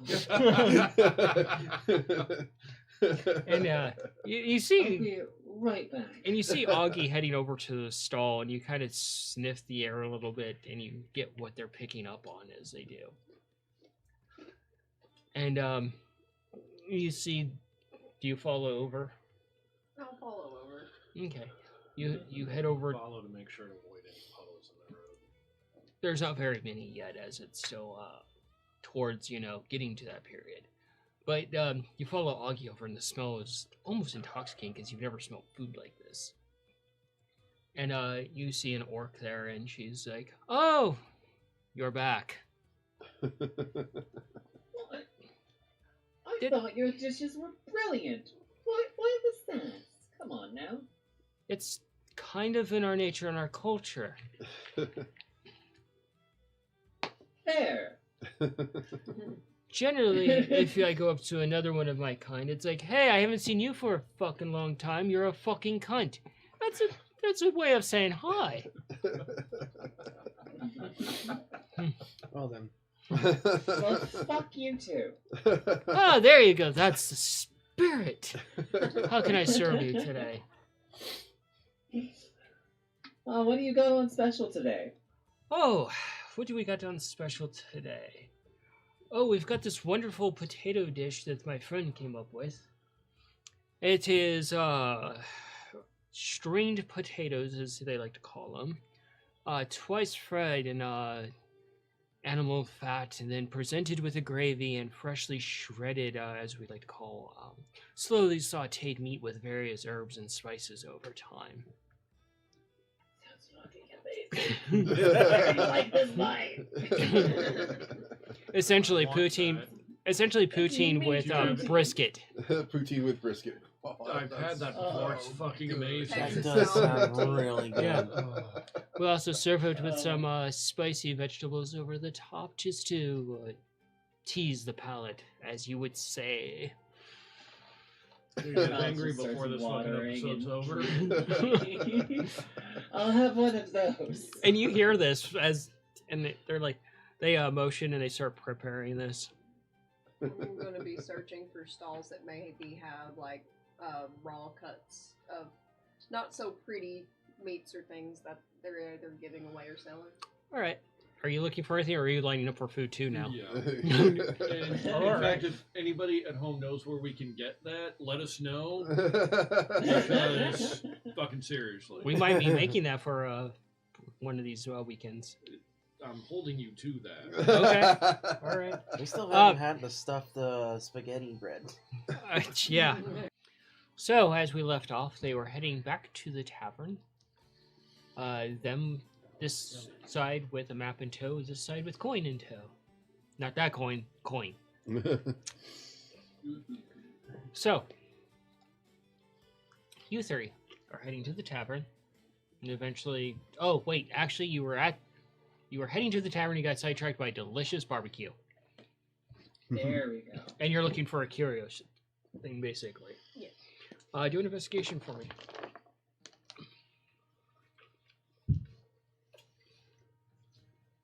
That's a 12. A 12? Yeah. Okay. You wander off a little bit. I started trying to investigate the various things.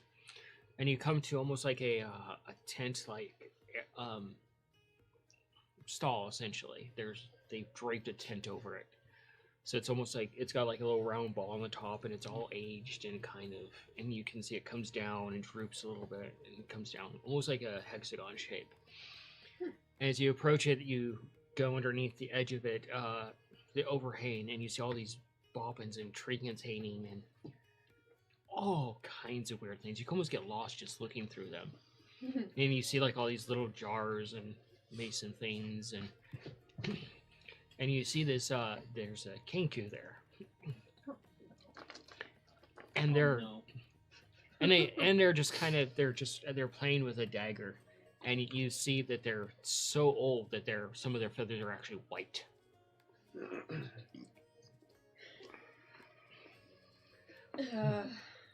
I'll walk inside. And as you walk into this little area, they point the dagger to a sign. You can see many chips are taken out of this dagger, and the very end of the tip is just broken off. And the sign says all purchases are final. Understandable. And the kenku looks around on the table and stabs the knife into the table, and you can see this table has been stabbed many times and cut. And it's rather abused.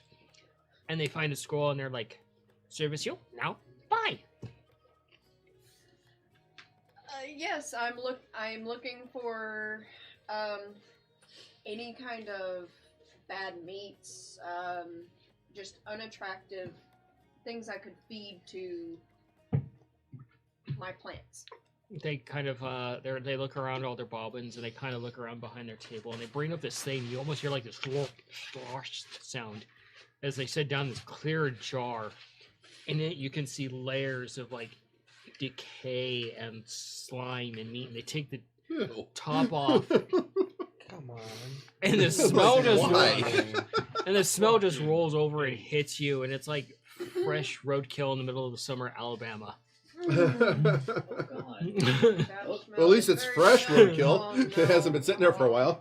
And then they kind of they reach out and they find a spoon. You can see how like the spoon has just been like used for various things. There's holes in it, and they mix it around, and the just like long decay rot hits you, almost like an abscess exploding in the air with smell. Why are you like this? Huh? Why are you like this? And they're like, "You want some?" Not for me, for my plants. But Buy I my will sandwich for buy now. the jar if you are selling. You're gonna buy the whole jar? It's like this big. I'll buy the jar. They put the lid back on and they latch it shut, and there's like these latches, like a mason jar almost, but on either side. It still doesn't really cut the smell. You're like, oh, God. I'm sure I have some herbs in my pouch somewhere that'll help. And they're like, did they look at the tag on it and they show it to you, and it's 50 silver pieces. For a jar of rotten meat. What the heck? So 5 gold. It's been curated. So how much was 5 gold. But it has been aerated. like how much would our copper be worth? Oh, that would be more than enough. So like 1 copper is essentially 1 silver, essentially. I'm gonna just give him 3 of our copper. He looks at the coins and he bites them, looks them over a little bit, quickly stuffs them into a pouch, and then grabs something else and ties it to the top knob. And it's like a little pouch, and immediately makes the air smell better. Huh. It's like a little scent pouch, and they just slide it over to you, and it just slurps around in the thing. Almost like a sea of rotting slugs in there. Oh Lord. Nope. Thank No. you. And I will Not very, hungry anymore. very carefully secure this in one of my free large pouches. All right. And work your way back over. Yes. Gotta Back to- armor plate that. Imagine if it dropped on Mongo and broke. Oh, God, why? I will make renovations, whether that be with rope or something else. Well, done. Uncle's going home. Meanwhile, you two are getting very delicious barbecue. And are you getting the same thing Augie's Oh, yeah. getting? It's delicious to someone. Yeah. So you get it, Augie, and you get it, Augie, and it has some cheese in it as well. But you're just looking at it, and the smell of the meat, the shredded meat, is just wafting over you. Oh. And you get an equal sized one as well. And here it just fills both your hands, and they give you like an eating utensil. It's almost like chopsticks, essentially. Haven't invented forks yet. And the orc's like, where we come from, I would use my hand because that's customary, but a lot of these folks think that's beneath them.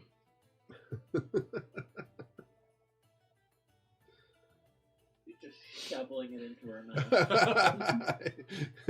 mouth. Sort of like this. Put the chopsticks on one side, grab my claws. Yep. Yep. Just start eating it wholesale. Okay. Oh no, I'm still trying to be neat. Oh, you're finding that there's no way to go around eating this neat. You're getting You're getting a mixture of like gravy and cheese sauce on you, and Bite, grill, bite, grill. repeat. And eventually, you guys are like about halfway through, and eventually Cayenne rejoins you, and some of the smell is still stuck to her. Oh, what the fuck? I got food for mushrooms. Oh, what the fuck? Well, y'all are enjoying Dear this. sister. Hmm. Dear sister. I love you, you know this. But, can you, go over there? Well, I planned on going back to the tavern. I can help. Interesting aroma. If you let me. Go ahead. I'd try to mask it with precipitation. You better. roll an Arcana for me. Yep. Oh, What color does Cayenne change? Oh no, 13. 13. Oh good, it wasn't bad. Not that bad though. Instead of amplifying the smell, you actually kind of discern a little bit what it is because you smelled something similar to it, either between Scabbard or Cayenne at this point. And you kind of move your hands a bit and you make some runic symbols, and just the smell goes away. Oh, thank God. I don't know what's worse than rotting corpses. Gassy kobold?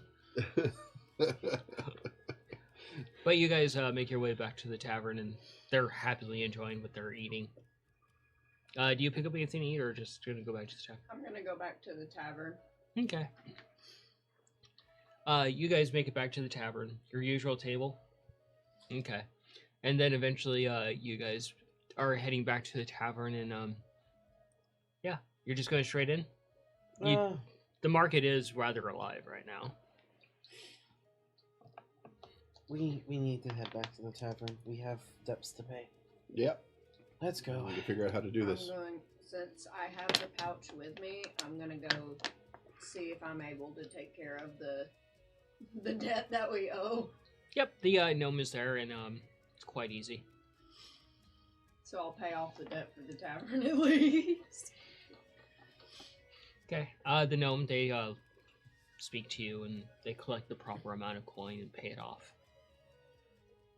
And you hear this familiar revving and roaring sound as Nikolai comes in, and the clanking of his new machine. There's even a backfire, and you hear a cat outside just panic and run. We've got to do something about that. Yes. Hey, everybody. Also, your machine gives you a -10 to your stealth rolls. Makes sense. As I Not said, fucking this sound impossible. will get us killed one day. Is that something I can tinker out of it? Maybe. You can certainly try. Bingo. But they come roving in, and God, it's a calamity of noise, and the Feisty just looks angry at Nikolai from the noise and the just wanting to shred whatever they're in. Hey, everybody. So, got a map and some more tools that we were supposed to get but never received from the guild. And Brilliant. anybody figure out the gold situation? Because I think I'm gonna have to sell this bow. It's been it's been- paid. Been Thank taken care God. of. All right. How did you pay for it? Don't worry about it. What? Just keep eating. Um, Eating. well, Don't No, don't no. don't worry about it. Thank you. I'll look. Yeah. I'll look at Right, Mongo. Jesus.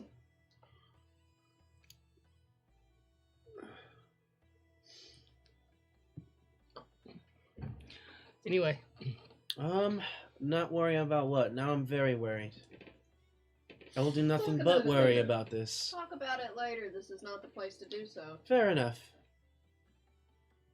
Anyways, well, that's taken care of at least. Shouldn't we also check on the wagon at some point? Yes, I was What's in just the about to wagon? get to that. 'Cause we do have a lot of stuff in there that we could probably do without, and stuff that could probably sell for a pretty coin here and there. But I also learned something really interesting, actually, alongside Nikolai here. If we were gonna do any more information in regards to finding his family, or any information in general, supposedly the best place to go is the capital city, Casil. And on the map, looking at it here,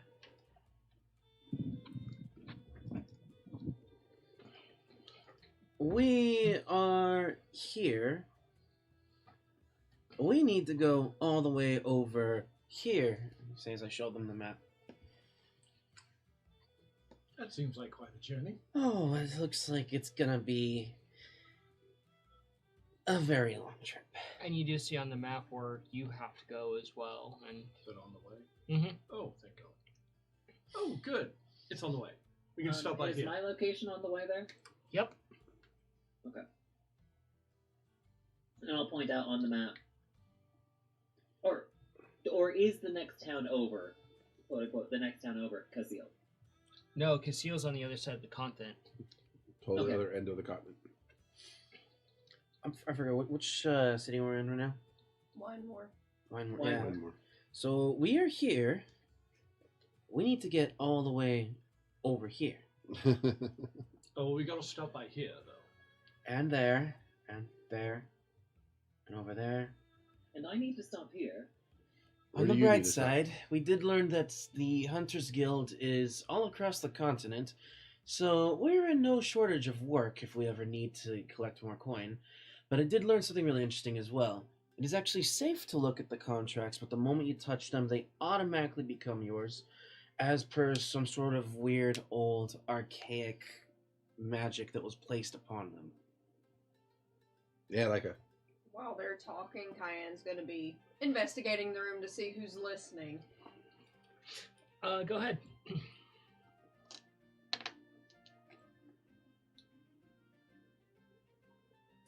9. 9. Yeah. You're kind of looking around the room a little bit, and nothing really catches your interest. But yeah, you, according to everybody, the debt's been paid. You're exchanging information. You've got a path forward. Mhm. So who's gonna go check the cart? Oh. It's about mid-afternoon, getting a little bit almost to when people will probably start filing in for the drinking hour, dinner hour. I'll go ahead and check. Why not? I Who wants to was- come with? I was I going will to go go. with him. I was going to go over to the barkeep and ask if they know if coin will be in today Okay. because I need to talk to her. The barkeep is there, and they look at you as you two head out to go to check on the wagon.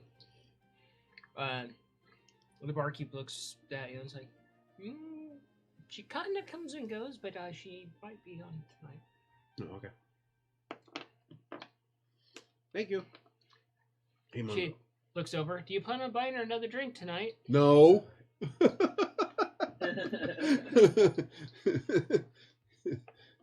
I'm sorry, last night was a bit hazy after a certain point.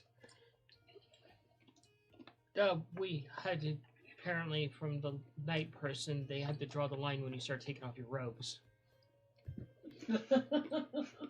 Oh, not again.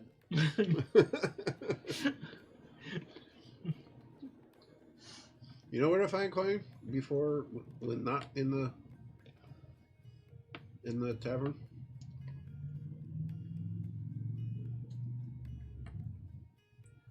might know a spot. Because I would like to talk to her, like, without, having to wait for her to perform or not hold her back while she's trying to get on the stage. Yeah, we've really got to stop interrupting a performance. Yeah. This- If you happen to know where she's at.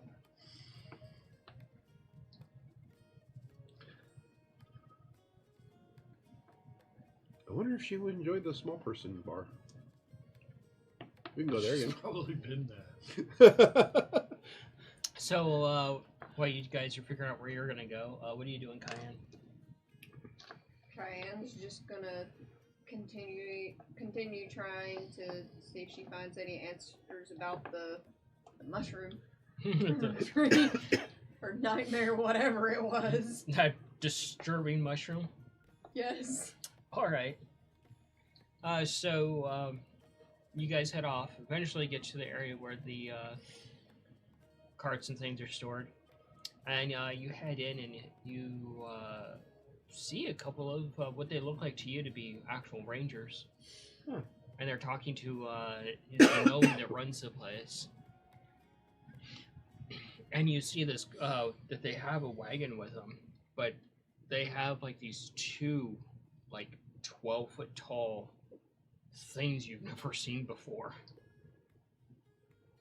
What are those, Augie? And as you look at them, they stand about 12 feet tall, and they're almost like bird-like in a nature. And they kind of turn their heads and they're looking around, kind of very curiously. And you can see that they have like 4 sets of eyes, or well, 2 sets of eyes, so 4 eyes total. I suddenly have the hiccups. Augie, what are those? Why are you asking me? I don't know. You're more bird-like than I am. Oh! What? She's just straight up going to take her fist, bonk, on his head. Roll an attack. More than likely deserved. And yeah, these things have really nice plumage, and what terrifies you the most is you see their feet, and they're almost like raptor-like with a raptor-like claw on each foot, or on each toe, essentially. That's a 16. A 16? I think that just barely hits. Oh, that That does. just barely hits. As you say this, fist comes down like a sledgehammer on your head. Okay, yeah, I guess I kind of deserved that one. But you do like water a lot. I am not They a do bird. too. How do you... What the... Apparently a bird-like if you like water. What? So Augie's part duck? Look, Scabbard's taking Just enough calling hits her to the head. foul. He's taking enough hits to the head to like make me confused sometimes. Sometimes. Okay, That is a word. deserved. We could always ask.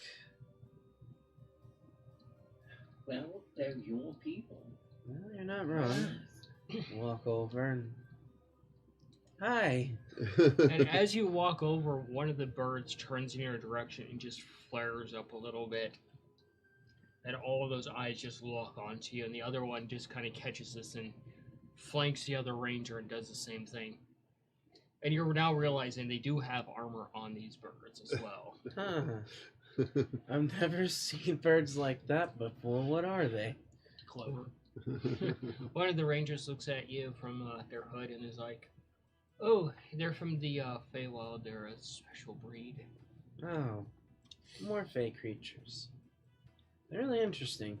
They're kind of, they're not exactly from the Feywild. They're kind of a cross between the Feywild and the one of the Wild Plains. Ah. Right. Well, okay. The gnome looks over. They're really great for pulling carts. Much more reliable than horses.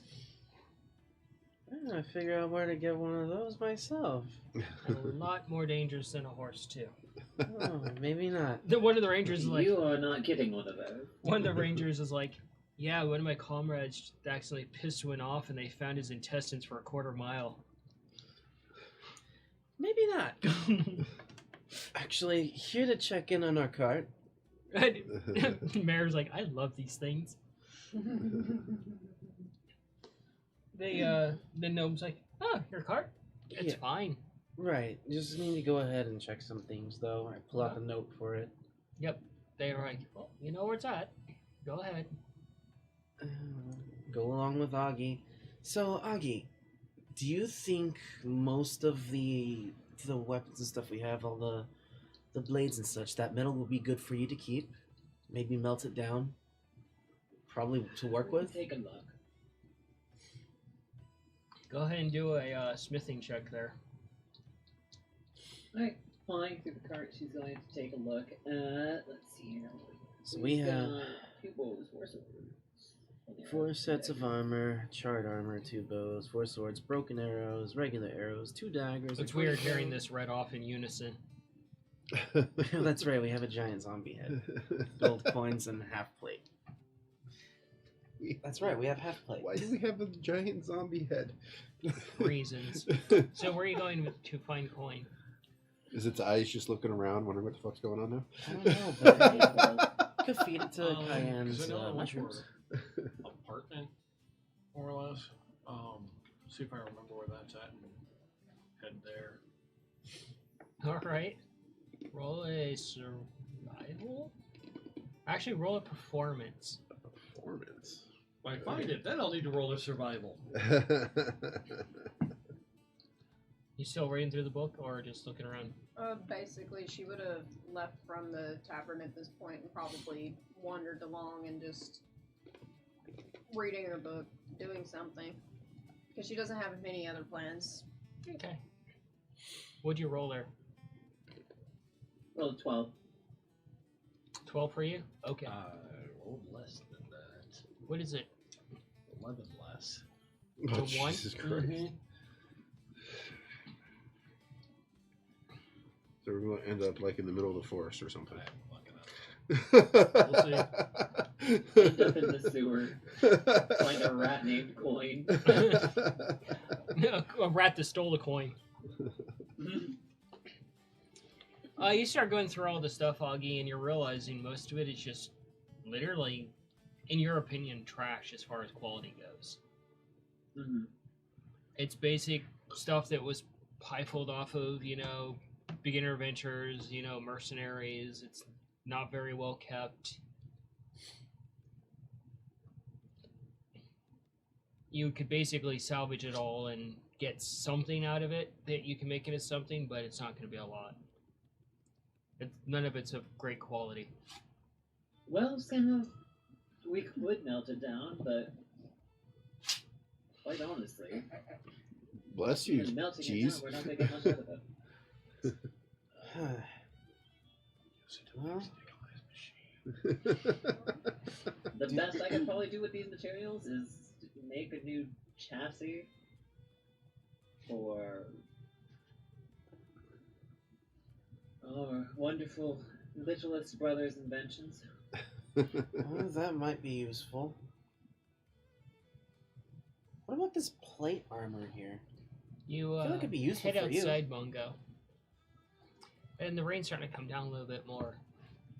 And you're walking I'm next to following him. him because Yeah. it's like he knows where coin is. And you're kind apparently. of distracted by the noise he's making, and you take a step and you fall into a indent in the ground. And you're familiar with this. It's almost like a drainage ditch, and you just go right up to your neck into like mucky water.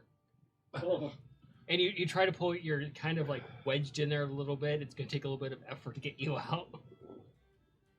Give him a hand with my machine. And Oh, for fuck's he rolls sakes. over, and you're like, and you kind of feel something swim between your toes. Oh, fuck. Okay. No, really trying to get the fuck out of this thing. I don't know what the hell that was. And Put down one of the fuck that. one of the mechanical arms to grab on. Roll a strength check there.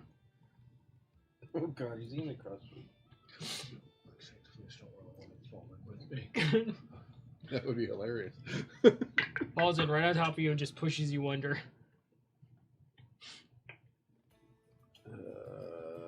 Strength. well, hey, if Nikolai dies 14. trapped in 14. this little contraption under the water, that means we don't have to make a new one. Well, then it's a submarine. You're kind of struggling. You're kind of wedged in there because of how you fell, and Nikolai reaches down and just grabs the back of your thing and pulls you up and yanks you, and you feel it tear your robes a little bit as he yanks you out. And you feel your robe catch on like the corner of like a rock and just the shred sound of it.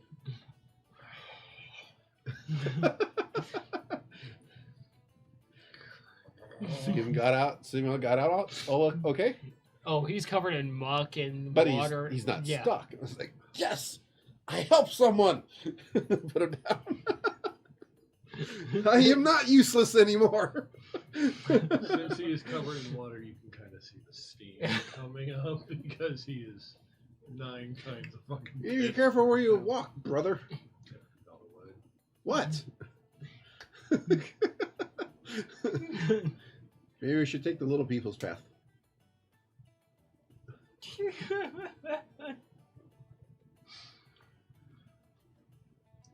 was gonna just take myself clean again. How many times is that today? Fuck, I don't know. At what point in time have I done this so often that my fur just becomes self-cleaning? I feel like that's a question worth asking. You're a cat, never. And then I hold the clothes back together and yeah, I'm taking care of business first. The hat goes hump and just lands back on your head. Not a word out of you. Hump.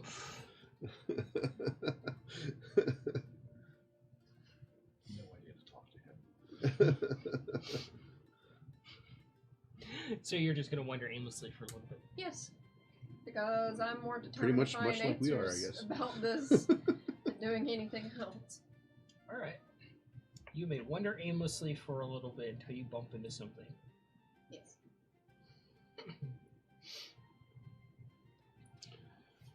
You do wander around for a noticeable while, and you do eventually kind of circle around, and you do come to another part of town. It's more of a residential area than anything. There's a lot more trees here. There's different kinds of buildings. Where people live, essentially, not where people work and hang out and do things. And you head into this area, and there's a couple of like little stalls set up that are reminiscent to the marketplace, but more homely in nature and mom and pop in nature. And one thing that catches your eye and it reminds you of when you were younger is you see a goblin and a kobold child, and they're standing at like a lemonade stand essentially while it's raining, and they don't have anything over them, and they're just like the only thing they have covered is their actual like product essentially. And they have a crudely drawn sign with a shape of a coin that says 1 copper. I'll go over there and approach them and definitely get at least a cup or two and see if I could try to help them put some cover so they stay dry. This little goblin, she has like a little freckles on, and her ears are still too big for her head. That's actually kind of cute. And she's got a little doublet on, and she's taking her little shoes off so they don't get wet. And she's just brimming with happiness. And her little kobold friend, he's missing one tooth, and he's got the other tooth. And his ears are still a little bit too big, and he's just got like these big giant eyes are too big for his head. A little bit disproportionate. It reminds you of when Scab was little. And they happily serve you, and they're like, "Thank you, thank you, thank you." And they give you, they try to put their hand over the cup. They're both doing it at the same time, so no water gets in it. I'm gonna get out a tarp from one of my pouches because I'm pretty sure I've got some. Yeah, you have basically a camping set, so you just take out your tent essentially. I'm gonna fix it to where it's at least like an awning or something, so they at least stay dry. And you see the kobold, he immediately pulls out something and he starts scribbling on it, and he's like, "What's your name?" Oh, Cayenne. And he starts scribbling on it without even asking his spelling. And he puts like a K and an I and an A and an N and it says in a weird like broken English. It says Fort Cayenne, and he hangs it on the tarp. Oh.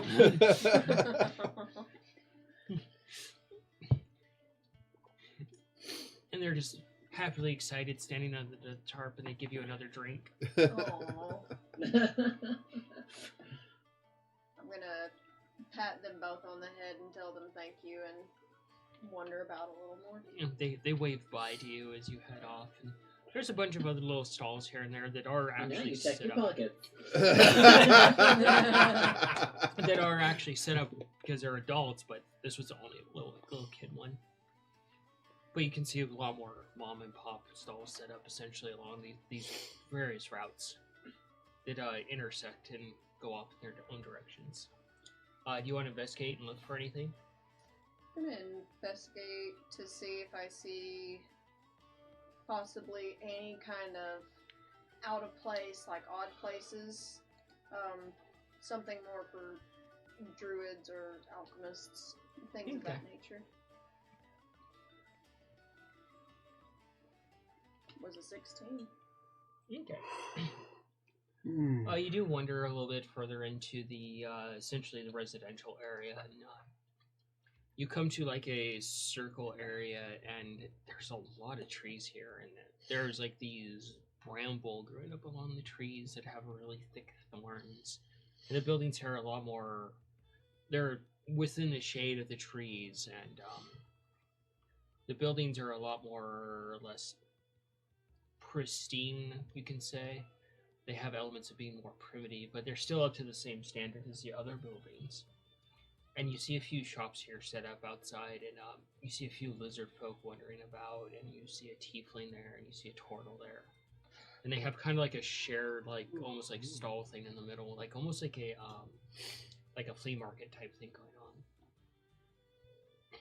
Going to go into like one of the shops if I see any that have a decent bit of herbs or books. Okay.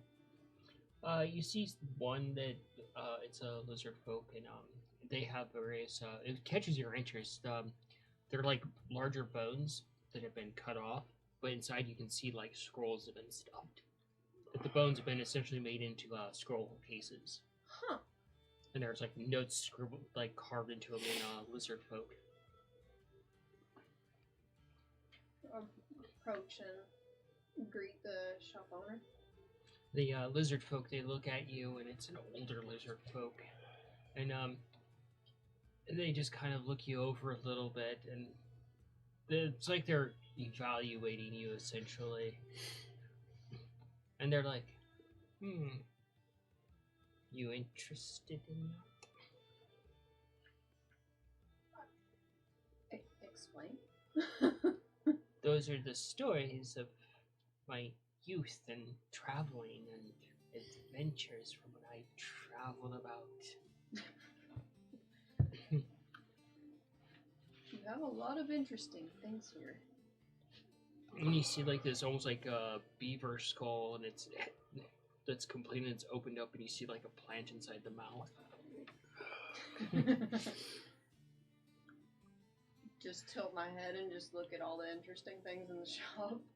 Yeah, there's lots of interesting things. There's a lot of these scrolls too, and you're gathering that they might have actually have traveled and been some sort of bard at some point. A vastly different kind of bard. You can roll again. Please don't roll a 1. I'm running out of ways to embarrass you on stream. What was it again? For you, my dude, it's performance. That's better. 15.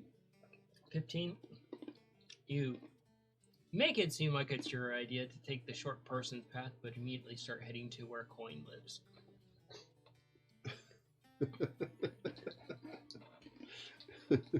I do have a question for you. They look at you very curiously. Do you have any knowledge on, this is a shot in the dark, nature deities? Some I refuse to learn about. Any kind of mushroom cap deities you may have heard about? No, I do not speak of such things. I understand. May I ask you if you may know of someone who may be more versed, who would speak about it? I can consult someone. And they immediately just kind of start going through a few different pouches. And you can see symbols on these pouches, and they have like bones attached to them. And they pick up a pouch, and they kind of move it in their hands a little bit, put it back, pick up another pouch, do the same thing. They go through about 6 pouches and finally settle on one. It's almost like an ivory color of a leather. And they undo the winding on it, and they take something and pour it in their hands and go over to like this bronze looking like half bowl that has all these dimples in it. And they just drop what's in there, and it's all these little bones, and they kind of scatter across it, making a cacophony of noises. I'll just watch, very interested. And they overlook this, and they just kind of lean in a little bit, and they're like, perhaps the main city will be your guidance for this, or the Bastion. Maybe the person you're looking for is at the outpost. I guess I will go to the capital city then. I believe my other siblings were trying to go there as well. Your guys' paths are aligned. It would seem so. Safe travels to you. Thank you. Do I owe you anything for the information? Not a thing. And they start making they start shaping a new bone, and they seem to, as you're leaving, they start to document this encounter as they gather the bones back up and put them to the bag and put it back where it belongs. That was pretty cool. And I'll just wander back out of the shop and just take my time going back to the tavern. Okay. Augie and Scav. Yes. Hello. Yes, you have junk in the trunk. I mean, some of this armor I may be able to do a little bit of work with and make it better. The weapons, should we even bother keeping it, or do you want to use this metal to try and fix up Nikolai's machine a bit more? Anything that you are not using, we are either going to sell or are melting it down for materials. The plate, though. Now, if I understood correctly, that's a half plate? Yes. Just a normal half plate? Yeah.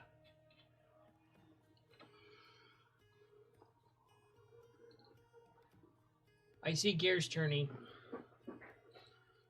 That? No, I could make something better. We'll melt that down too. Okay. Let's try and salvage whatever leather we have, because I can work with that. Let's see. I kind of forgot about this here. So, we do have...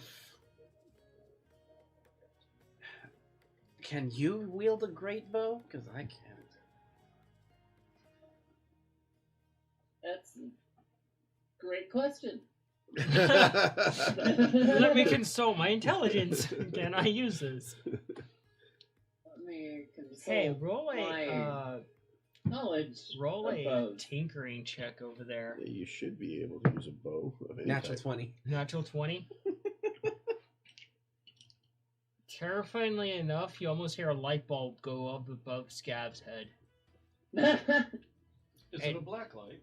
and you almost get the you think about Nikolai plus bow.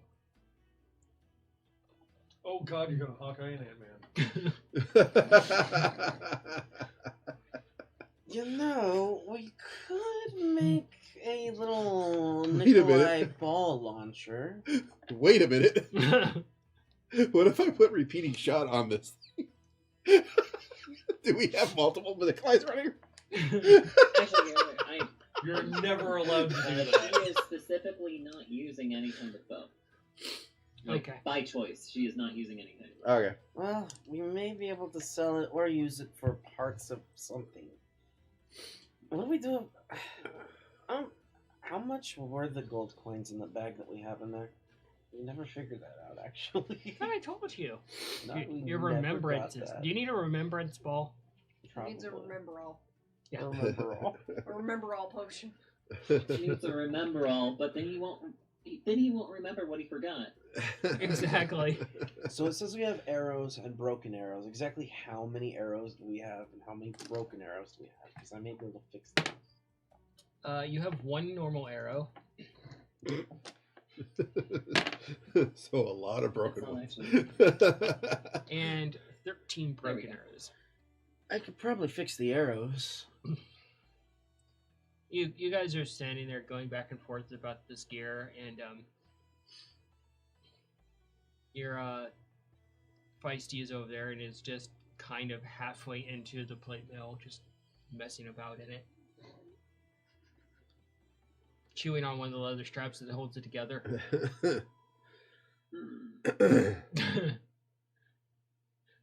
All I'm picturing in my head, I'm not there, but just Oh, yeah, one hearing of the that, leather straps all is I'm already broken. Picturing is the cat like doing that little, very slowly, just sneaking, like sniffing around.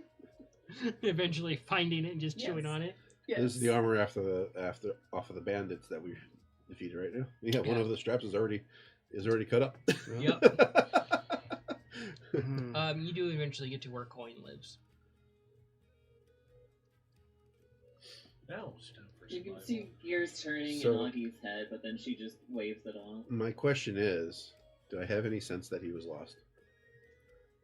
No. Did we go around in circles? No. Okay. You just assumed that he did this for the safety of coin.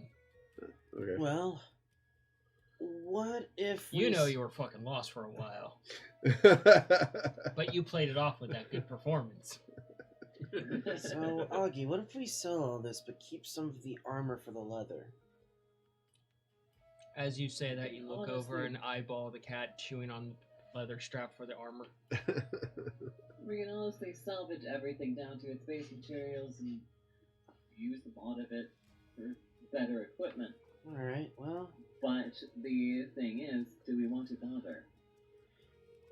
I may be able to turn the sets of armor into more refined leather armor, but we're gonna have probably only like 1 or 2 sets left over. My first priority is fixing the rat trap that our littlest brother has created. Oh, that's good. My second priority is a personal matter. And third, if we have anything left over, I'd like to put something together for Cayenne. Well, I'm gonna take She's these. quite agile, but she's also quite large in the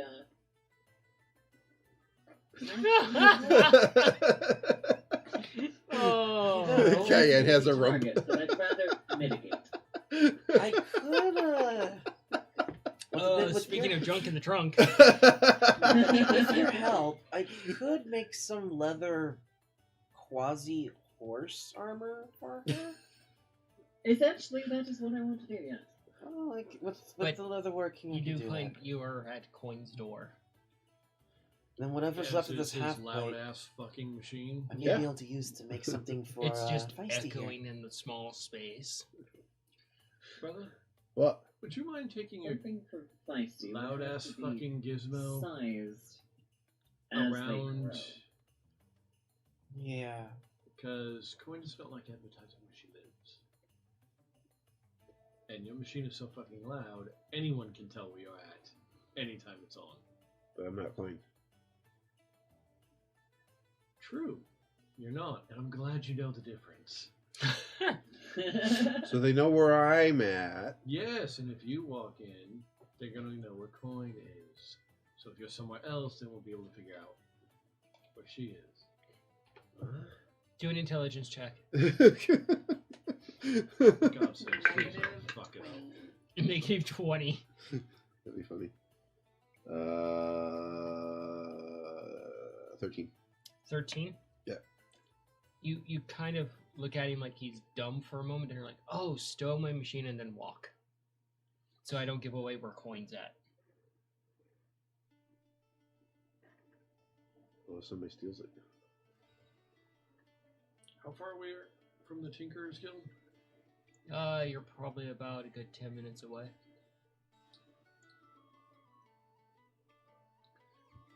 Go to the Tinker's. Nobody will fuck with it there. And then come back. I do gotta talk. Is it later in the evening? It's getting towards that time, yeah. Or Audrey might be there? You don't know her hours, but it is later in Well, the the day. guy is later in the evening. Yeah. So. It's probably about 3 o'clock, 4 o'clock. Okay. I gotta go talk to Audrey anyways, but I do have to talk to her, so. Okay, Like- I'll let her know that all of us want to talk with her. Okay. Bye. I'll see you soon. Jeez. And he turns, and it's just like a fucking raging hot rod taking off, and you just get a face full of smoke and a little bit of fire. God, I hope I can fix this thing. The tail is literally a tailpipe. I know, I caught the it's also bent like his. Question: how far am I away from where we have the wagon stored? Probably about a good hour's walk. Okay. You gonna head that direction? Because I was going to see if I was going to be walking past it on the way to the tavern, because Cayenne would have liked to see the creatures. Oh, they're still there. They're being stowed there. So you can head over and check on the wagon if you want. So if you ever asked to face a barbarian, would you say that they get to rage against the machine? God damn it. Why are you like this? You are not forgiven for that. I do. That one's actually funny. I like that Ow. one. I think we lost someone viewing just because of that joke. Good job, Tom. Good job, man. Just scare off people with the jokes, man. So, do you proceed? Alright, you take the rest of the path there and you Yeah. eventually go. And you knock on the door. And it takes you a few moments, and the door opens, and you're just taken back because it's not Coin that answers the door. It's another Munchkin Tabaxi, and they're just pitch black. And they have a rapier right in your face, and like, on guard. Does the ball go off? Huh? Ball? Instantly, yeah. Step back. Who be you, and why you be knocking on this door? You better speak up, or I'm gonna make you holy. Funny enough, come from a family of saints. Doubtful. Depends on your definition. Name's Mongo. Oh, Coin. It's that mango fellow. Oh, you're that idiot. Okay. And they just put the sword, they sheath it, and head back in the room, and they grab a fancy hat and put it on. It's got a long feather in it. Of course it fucking does. He's got a rapier. He's got to have a hat. And What kind of Coin- boots is he wearing? He's not wearing boots. In her employ. The funny thing is, the only thing he has on is the hat. So plus minus boots. And the door closes behind you, and Coin's like, "Oh, you've met my brother, Bank." Of course. God. Bank. Coin bank. Is he also a bard? I want to know. Does he have bank notes?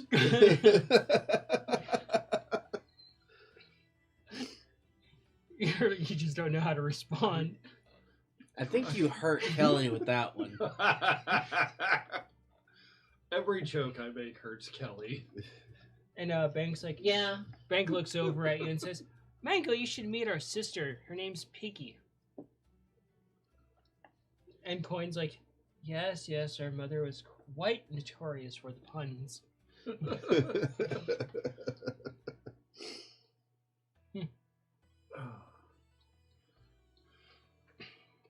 Sorry, still a bit hungover. Ah, yeah, last night was a blast. I remember the whole thing. Funny. My sister and I don't. Well, I that's... remember things up to a certain point, but then it just gets a bit hazy.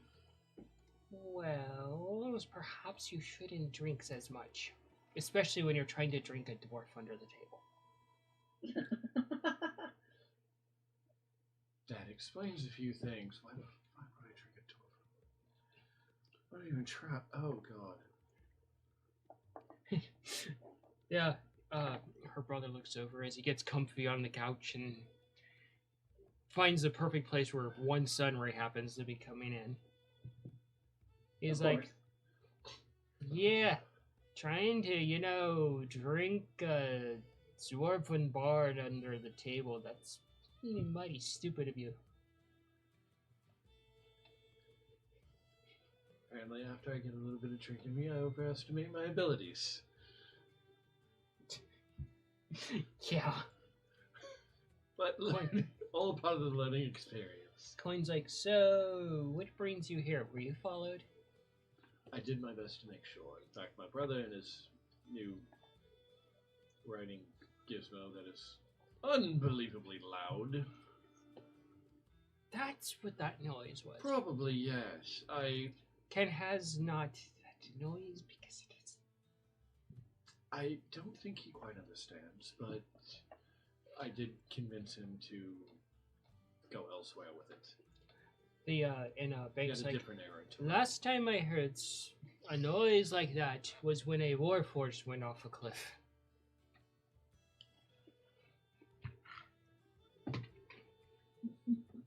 Interesting. The last words of that warforged were, "Oh, me nuts."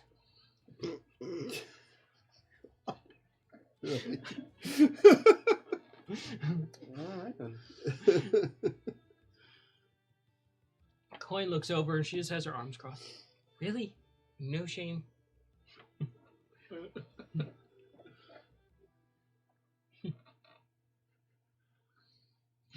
Tom just has no ground. Got nothing. But anyway, well, my brother Nikolai mentioned that he would like to speak to you about something that you might know about, or at least might know who to ask. Coin's like, if it's about that obnoxious noise, No, hopefully we managed to talk my sister Augie into fixing that. bless whatever soul she has by whatever deity she follows. God, I hope so.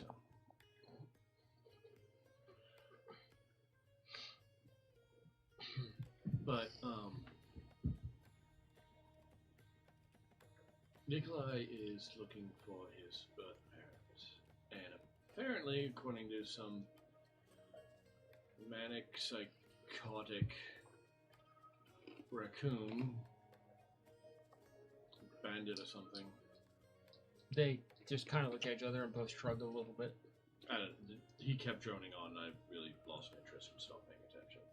But apparently, his folks actually wandered by here a while ago.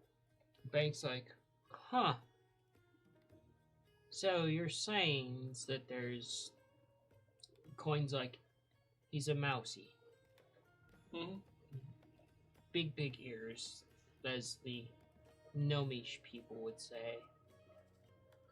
Apparently, he's of the moon variety.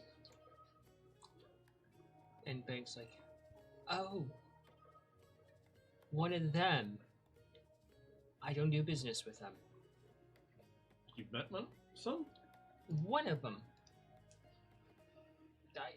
I had to drink myself sober. My stomach turns.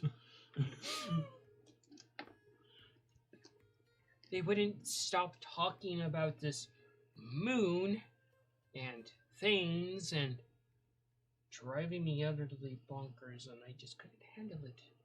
Coin's like, that's hard to believe. You drive all of us insane.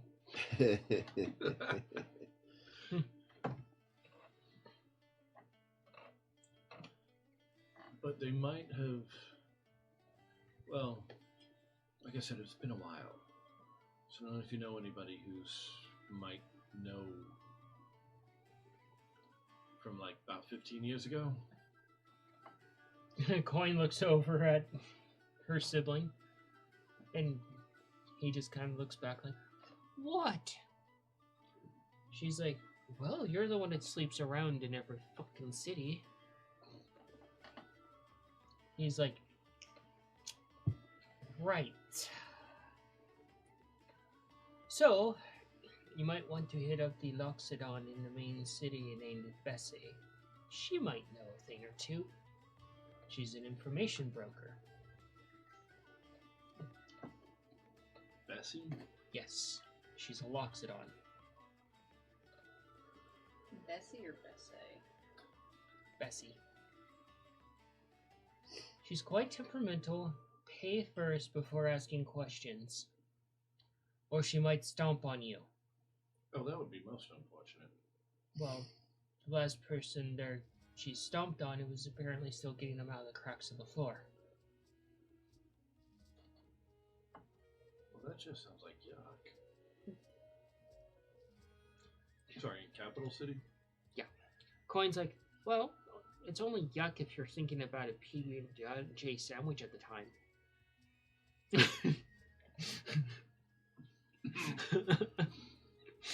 Oh. So I was still trying to get my stomach back on track from the other night. You see Bank go over into the pseudo kitchen and start putting something together. Various concoction of things that you can't make out half the ingredients. Cayenne, if you were there, you'd probably definitely be able to tell what they're making. I'm gonna have to rewrite that. My handwriting and spelling are fucking atrocious. And Bank walks over to you and holds out this cup, and it looks like something Cayenne would probably give to her plants. I guess I smell it? You smell it, and they pull it away. Don't just. I look at Coin. Coin's like, Is this safe? depends on your definitions of safes. Safes like, harmful and won't cause problems. oh, it's good. It's not like a bank safes.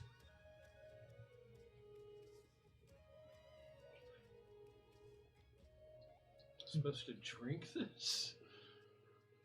And they're like, bottoms ups.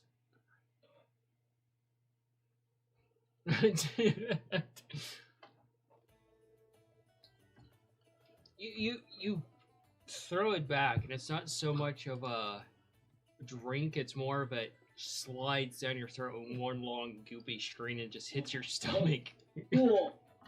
And it just hits your stomach, and suddenly it's just like that nauseous feeling just kind of goes away, but it just sits like a ton of bricks in your stomach. Oh, that's odd.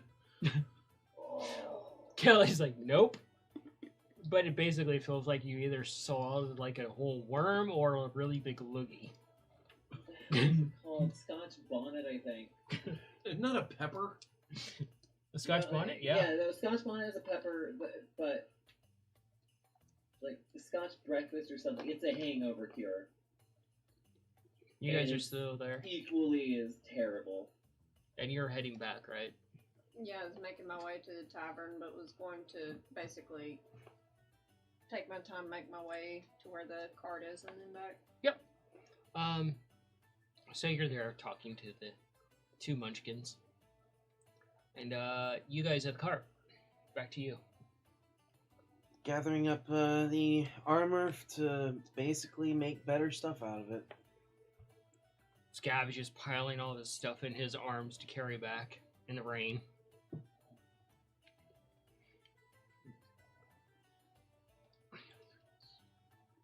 No, that zombie head might be useful to Cayenne for her mushrooms. Oh god. Just cut the top off, make it into a planter. Disgusting. It's not wrong though. Think about it. What do fungus eat? Things that are rotting and decayed, right? You're not wrong, but I still hate just thinking about it. You're Yeah, not but wrong, Think but about how much coin we'll save, though. There's enough there to last a good long while. Yeah, the stank that she brought home is probably enough to last a good long while. What are you talking about? Oh, did you not smell it when she came in? No, I haven't seen her. oh yeah, he doesn't know about that yet.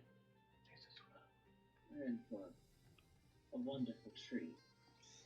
I'm scared. I don't like it when you say things like that. It scares me. You're scary. I'm going back to the tavern now. I'm gonna get started on this.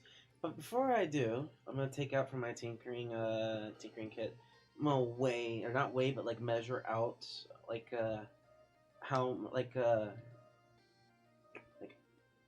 basically trying to like measure out Augie, see like what size and how much I would need to work in order to make something for her. What are you doing? I'm getting measurements. And you realize, Augie, Piss off! Scab wants to make you armor.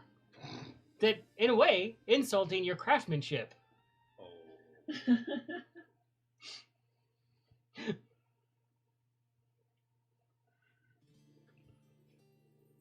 Yeah, her exact response is just, piss off!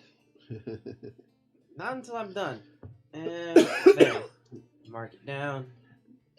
Done with what? It's a surprise. And with that, I head back I to the don't think I tavern. want any surprise from you. As Scab heads off, you see him dropping like pieces of the broken arrows, leaving a trail behind him.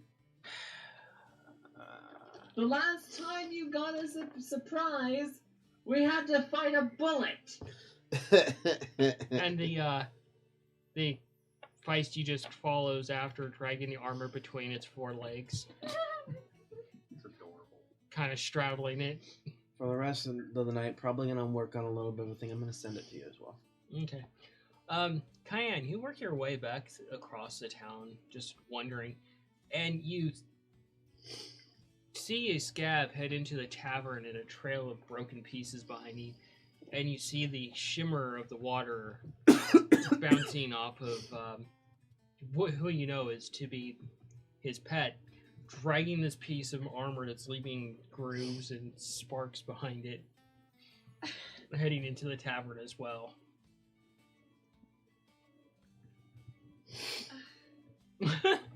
That just look. What? Why? Oh, he already went into the tavern. You just see this. Yeah, I'm still gonna exclaim it. Why? Just why? A gnome looks up at you. Well, those are rain clouds. No, just exclaiming because of my. I don't know what stupid plan my brother has. They just kind of shrug and walk off.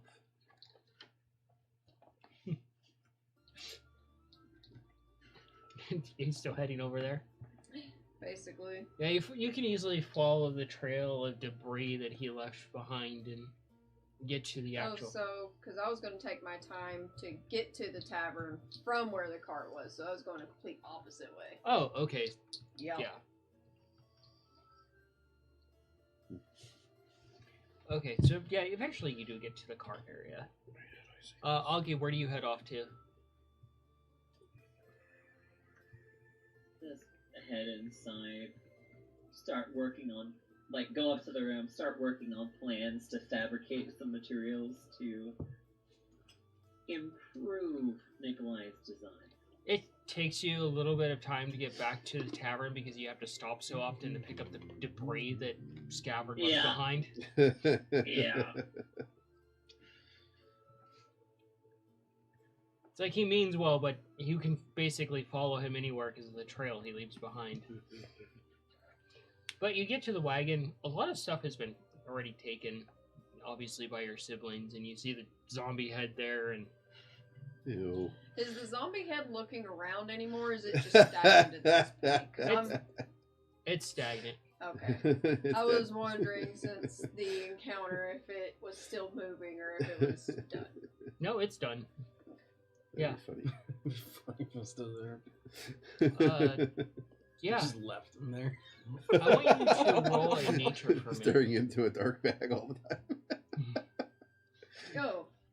That's an 8. That's an 8? Yep.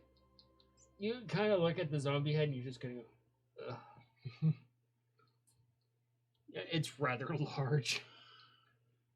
But the sound of just, the gnome talking to someone outside gets your attention. And the gnome's just arguing with someone about, like, this isn't a place to sell things that's out there. Only I sell things in here's. I'll wander over. And, you don't recognize these kind of people, but they're wearing cloaks and things like that. You can do survival for me. Or nature, one of the two. That would be a 21 on survival. You kind of pause for a moment. You kind of search your mental Rolodex a little bit, and you recognize them as actual rangers. And one of the rangers is talking to the gnome about like proposing to sell some sort of alternative to horses that would be better for adventurers. I'll be approaching like closer. Just I'm curious. I'm just picturing this centaur just tiptoeing over there, very Basically, curiously. cat sneak, but terribly, terribly poorly. No, it's like just stop. Stop. If you want, you could roll a stealth. I'm kind of curious on this. Oh, Please no. roll a fucking nat 20. Please roll a nat 20. Oh, that is a 1. You start wandering over there, and you step, and you think your footing is perfect, and you take another step, and all four of your feet go out, and you basically Bambi right in front of these rangers, and the rangers look down at you like, the fuck? I am so sorry. I am a klutz. I have 4 left hooves. I apologize. When the rangers looks over, uh-huh. Can we help you? I just briefly overheard your conversation as an alternative to horses. One of the rangers is like, yeah, we're looking to expand a very specific market of alternatives to horses. There's usually, in the desert plains, camels, and the tropics, lizards, and we have an alternative that works as well.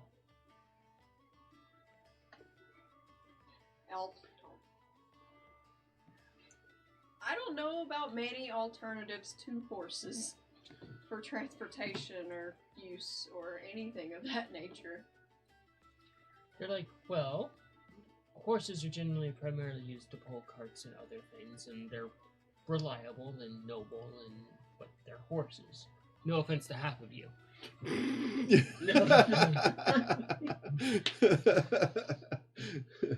And the other ranger's like, very classically said. This is why I usually do the speaking.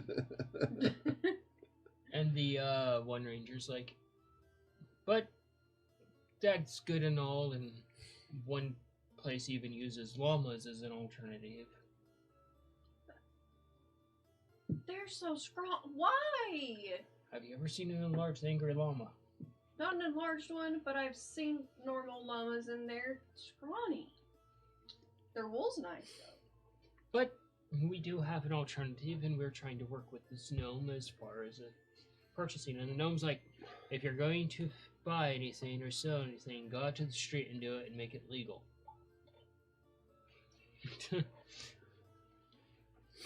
And the ranger's like, anyway, we will go out there if you decide to purchase. You can make the purchase out there and then come back in here and collect your prize. What would you like to see? You have got my interest. And they go over to the stall and they have you stand behind them. And you see like this 12-foot tall, like, bird with blinders on. You can see the four eyes just staring at you, this massive, like, beak. Just so I get like a better visual in my head, is it more eagle type bird or is it more like chicken, like talking chocobo or something? Want to know what my head canon is? Hmm. A black big bird with 4 eyes. No. It's more of a chocobo mixed with a Dracula vulture. Okay, okay. Dracula. Which one's that? big Dracula gray- vultures look really cool. Yeah, they were called a Dracula vulture for a specific reason. I gotta look this up. They're badass. What's that big gray bird that looks like a fucking muppet but sounds like a machine gun? Oh, shoe Oh, bill. Shoe Yeah. bill. the shoe bill, yeah. Yeah, that's kind of what I was thinking. Oh, so but okay, so So Oh, a Dracula dope-looking vulture is bird. actually a Dracula parrot. Yeah, but it's the kind of the same patterning. Mm-hmm. But Those it's are like cool. it's like this really awesome. You just see the same. Such a pretty baby. Yeah, they're gorgeous. You That just is a see this beautiful thing, the two of these standing there, just all four eyes are just locked on you, and you immediately like pan down and you see like them basically raptor claws on their toes. My heart is basically just gonna melt as I look back up at them. Kind of like I want to buy them. You're like, oh my god, it's so cute. Yeah. Terrifying but cute.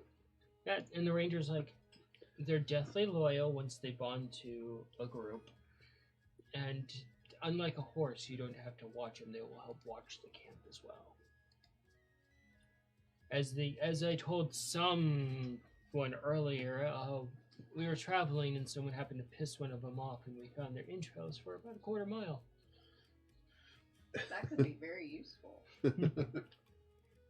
Mom As- was like, "No." As no." Cayenne just grins, the biggest grin hearing that. That could be very useful. So, well, we have to go out to the street if you Of want to talk course. business. Of course. They go with you out to the street, and they're like, each one is 10 platinum. But that also comes with their barding and gear, and also a way to actually bond with them. If you are buying them for yourself, you would only have to be present. If it's for your entire group will have to be present for the bonding process.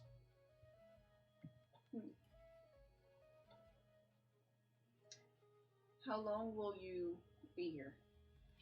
A few days. We're in for just a meeting with a few people and trying to spread our business as best as we can.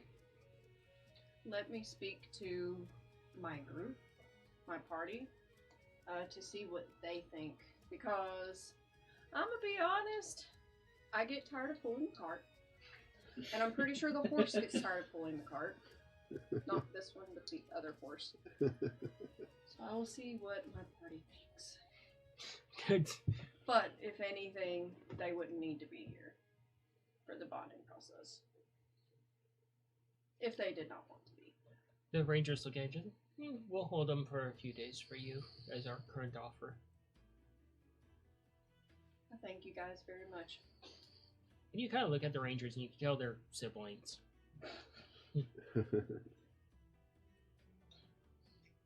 I will speak to you gentlemen later and then make my way to the tavern.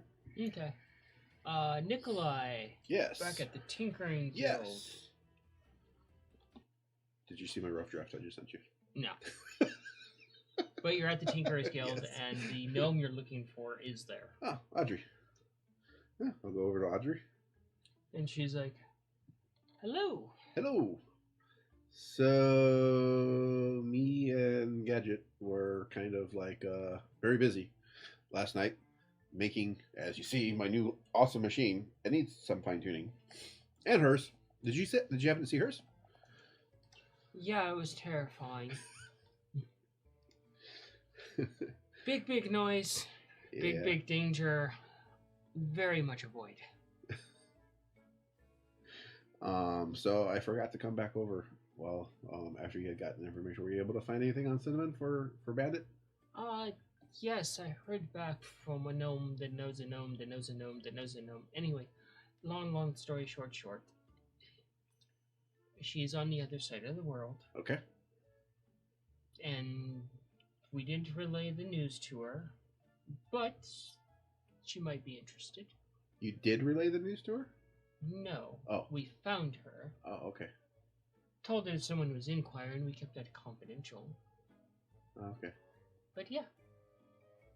Okay. So do you think it would be okay to tell Bandit or Cinnamon this? That is entirely up to you. Okay. Like, so do we know, like, what city she's in? Yes, I can get that information to you. Oh. You can give that or get that information for me? Get it. Get it. Okay. All right. But when should I come back? Tomorrow morning. Tomorrow morning? Okay. Alrighty. Thank you.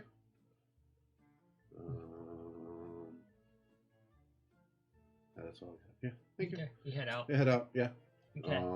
And I'll guess I'll go over to the Little People's Bar and see if Bandit's there and let him know what I know so far. Okay. That'll be like what you do for like a little while. Yeah, So that's fine. you two are upstairs tinkering. You get upstairs and you see Scav starting to do all sorts of things. Do you head back to the tavern? Yes. You head back to the tavern. You head upstairs and you immediately walk into one room. Scav is tinkering. The other room, Augie is tinkering. Oh, hi, sister. Wait. Hang on a second. I go over with a measuring tape. I'm making something for everybody. I need to off check of you me. real quick. Wait, Oh, you're going over to Cayenne. I'm going over to Cayenne. I was like, I think he was coming over to me. Okay. Yeah. Sorry. I just need to. Seeing him doing that, like, whenever you get to a horse too quick and they raise a leg up, like, what? What are you doing? I'm just measuring you real quick because I'm making something for everybody. And I just measure around like where her waist is real quick. So, He's like walking under you with a tape measure and Augie, are you terribly busy because you were with me? I don't know what he's doing. He's gone insane. He No, measured me too. I have a question to ask you. And it's like really quick though. Mark it down. Basically, you were with me at the bank. Right. So So 10 platinum is worth how much gold here? Do you remember? 100 gold. So 100 gold is... Wait, what? No. Wait. Yeah. 10 copper, 1 silver, 10 silver, 1 gold, 10 gold, 1 platinum. So 10 platinum would be 100 gold. Mm-hmm. Oh. So I must ask something. I saw two rangers. They were speaking to the gnome in the stable, and they had these really pretty birds. Like, super God, pretty. We saw the birds too. They're very Yes. pretty. Yes, but Scab is going to get himself killed if he hold tries to on. anyone. Hold on. So here's an interesting thing I learned. So those rangers are actually trying to expand their basically mount business, and they're actually selling the birds. But those birds are fiercely loyal to a group and will bond with that entire group or just one sole person. And they actually guard your things. And for apparently the price of 10 platinum, you get the bird plus the armor and all the barding and everything. That's not a bad deal at all. That's not bad, but they seem a little bit dangerous. That's the thing. They're not dangerous to... Well, unless you piss it off, obviously. Of But- course. They did say that the birds do bond with the group, but everyone in that party has to be there at that spot. They have to be there, otherwise the birds will only bond with who is there and not the others. Meaning those animals are fiercely loyal to the entire group and won't attack You and know, protect. that's not a bad idea. And I may have made the worst first impression. I kind of went full on baby deer and splat on the ground because hooves. No, yeah, no. Hoofs in mud. Hooves, mud, no. But I thought that it would be beneficial for us since they're very big, they're dangerous. It'd be like having a bullet that would pull the wagon for us, and it would protect us at the same time. Well, you missed a little bullet egg.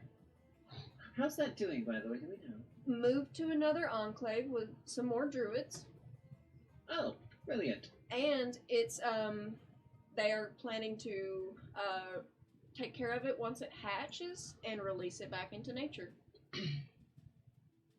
Brilliant. at a safe distance from people. So That's So, good. What are you doing, Mongo? You guys can carry on, just quieter. So I'm making things for everybody that's gonna be useful. Still at coins and her brother bank. Their sister's name Pink. It's terrible.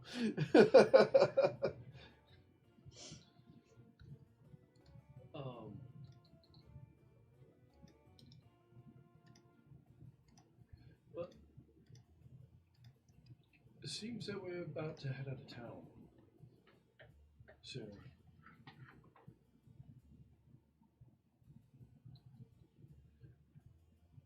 You two are the only others like me that I've ever met. Yes. And I was wondering if there's some sort of way that we can stay in touch. Bank's just like, so have you ever heard of a thing called a letter? There's lots of things written with them. Yes, you can write this thing called a letter and deposit it, and then it will be traveled to whoever you send it to, and they will receive it and read it and respond. I think my sister used to deliver stuff like that back home. Oh, so you're familiar with the concept, you're just being stupid.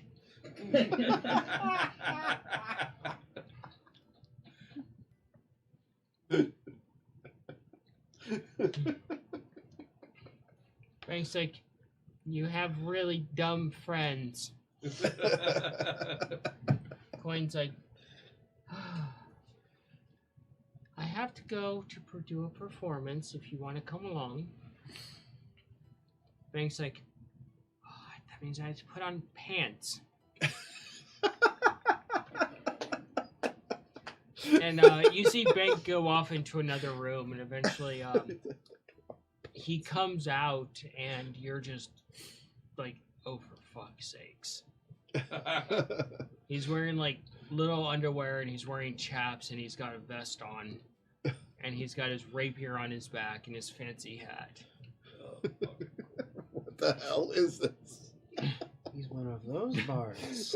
What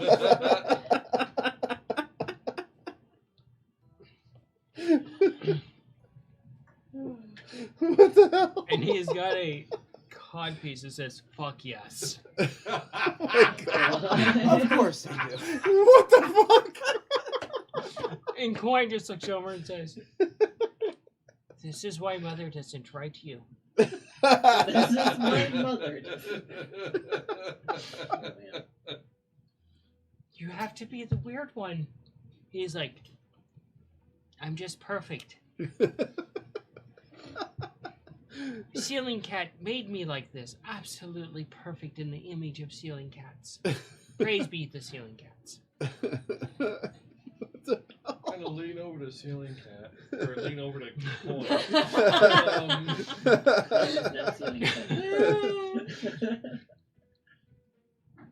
Okay, now I know there's a lot that I don't know about Ceiling Cat, but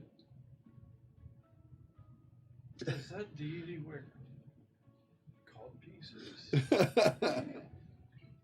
Coin just looks over. That's what I thought. Oh God. And so Coin just gets ready, gets her fancy clothes on after she changes, and heads for the door and heads for the tavern. So it's 3 Munchkin Tabaxis walking into a bar. Yeah. One's wearing assless chaps. Yep. One wearing assless chaps, one's Donald ducking it, and then there's Coin.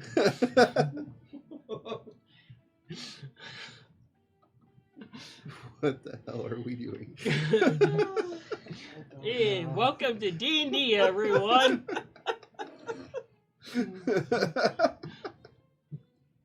God, someone's gonna go back, rewatch this, and make art of this.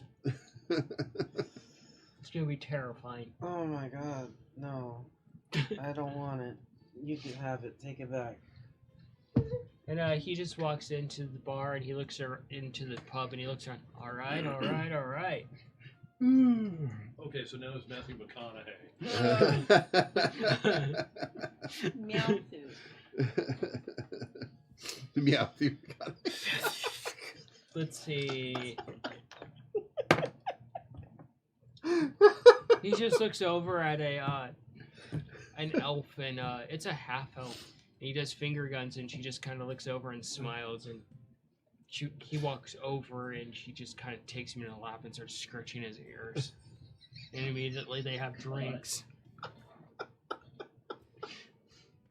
Coin's just like, I just look at them and then look at go. What the fuck just happened? Coin's like, you know, he's actually quite charming.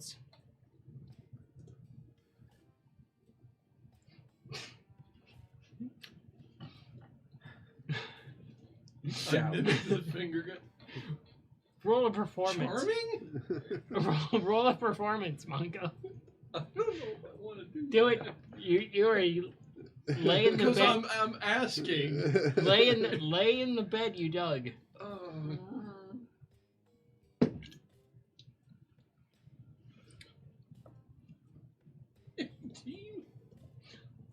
You do that very questioningly, mimicking him, and you as you look at the coin, you feel like someone walk over to you, and you look up, and there's just this massive female orc, and she just kind of looks down and she smiles at you.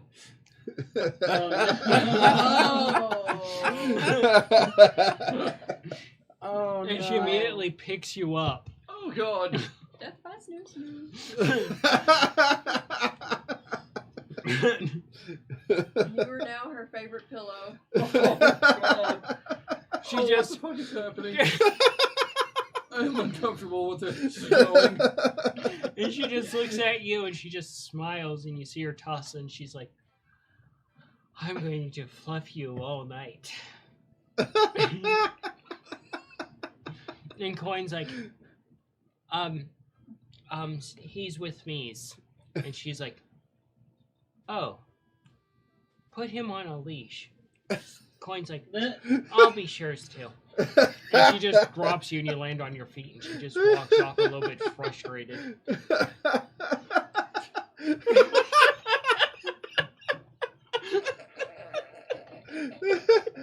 About to get the Pornhub sting out your back. Wow, wow. Well then, that just happened.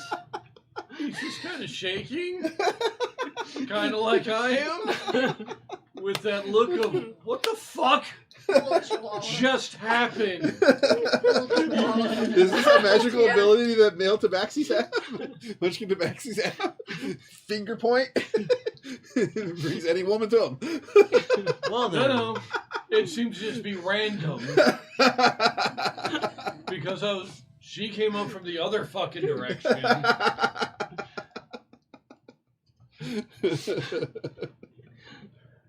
And Coin just goes to the bar, gets a drink, immediately heads over to the stage.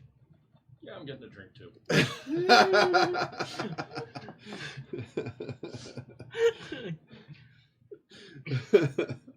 We'll sit at the usual table, and I think now's a good time to roll for stealth. Natural 20. You actually go under the table, and the only person that looks under is the barkeep or the waitress, and she's like, "Do you want to start a new tab?" Yep. Okay. Extra night. It will probably be another night. Yeah. Okay. Are you okay?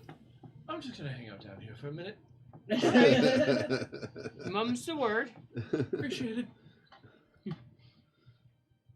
So, And, Scav and Augie, quick question. Yeah. Would you both agree that getting one of those birds would be a good idea? Or should we wait and decide on it? I think this is a question we should probably wait for when everyone being present. With him not being the one that's training it, I think it's a brilliant idea. Oh, And you see wow. you see Feisty over there still chewing on the armor that they claimed for themselves. Like I said, him not being the one training it. I'm gonna pull out like some leather, just some extra like already kind of torn leather strips out of my pouch and toss them over there to Feisty so see if he'll drop the armor. It's almost like watching a big house cat playing with string. Well, Just a lot more dangerous. Let him play with them shreds and make us some confetti. yeah. I'll So- take the half plate back for now. So Coin heads to the stage and she walks on and she's like, "Okay, you taverns peoples, tonight we tells a dramatic stories of an adventuring group that I am deeming the sucks." Wow. For all of you desperate peoples out there, it's not that kind of sucks. And you hear someone boo her, like, There's a brother in it. and Coin's like, "Listen here, you little shits. That's reserved for after hours." So's, she gets a stool, sits down on the stool. She snaps her fingers, and a few other bards come on stage with her.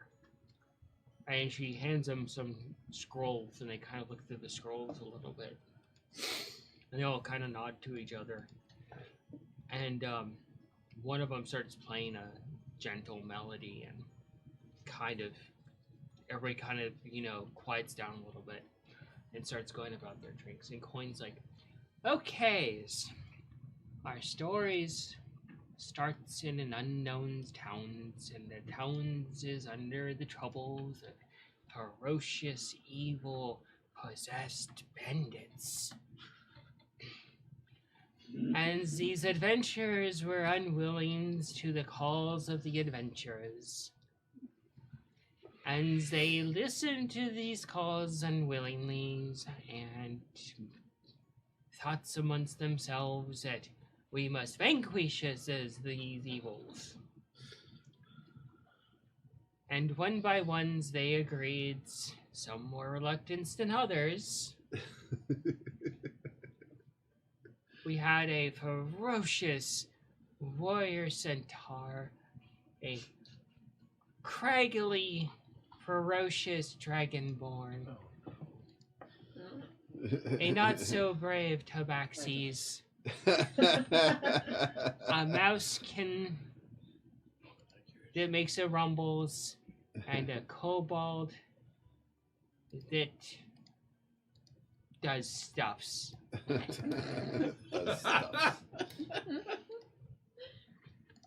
They looked to each other and said, "We has to vanquish these evils." And they set forth as bravely as they can because they are the sucks. Great. And travels into the forest they went, into the yonders, into the braveries. And as she's doing this, the music is changing and fitting the mood. The forest crept around them creepy leaves, and you see like the light dims and gets really shadowy. And the brave centaur holds her mighty halberd and points forward to the way to go. We shall fight on because I am the braves. And this forest is no matches for me's. And the craggly dragonborns was like, yeses, I agreeses. We shall forge us forward and be braves. Meanwhile, the tabaxi and the kobold shaked their knees.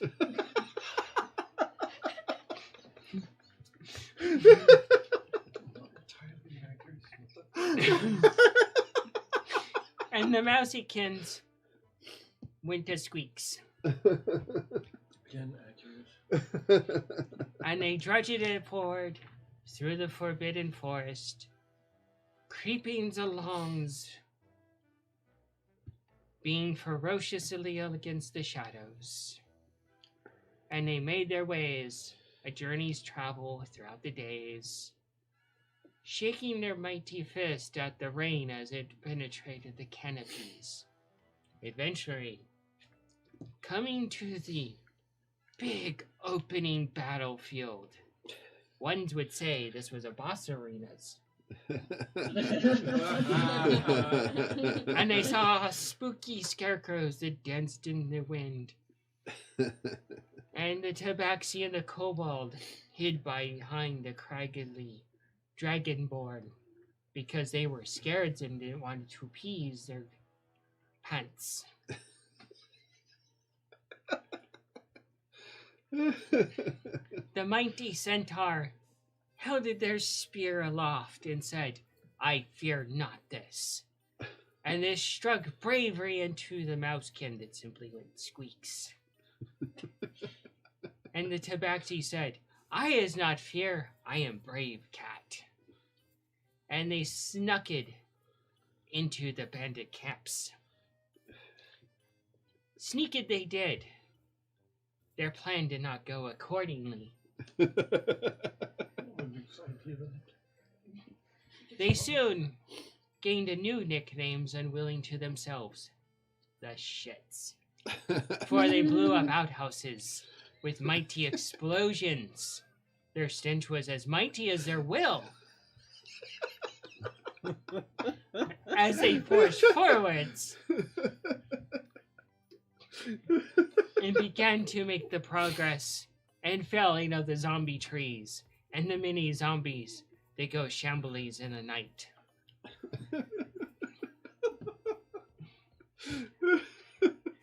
They came across an unwilling mercenary that said, Oh noes, I am but almost like a tabaxi and my knees shaking with fears. I must go like scaredy kobold in the night.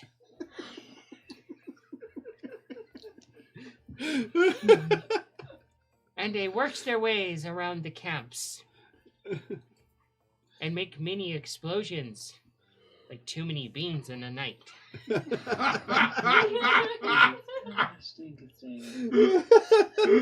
Eventually they heard the wails and the monstrous sounds of the monstrosity that lie within a fortress within the center of this boss arenas. And the music crescendos. And they formulate plans. Plans that do not go so right. Because mouse goes squeak and not too bright.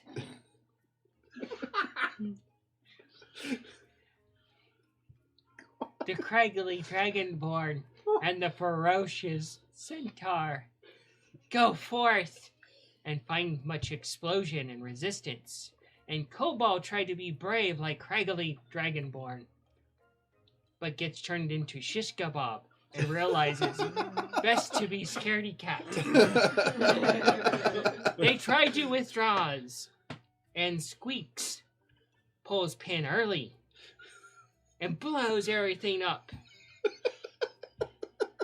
And he falls to his little squeaky knees and proclaims, Oh noes! I have caused the worst scenario possibles. I have killed my adventuring parties. This seems familiar. to those that have adventured. But however, they rise from the rubble, quite angry at him.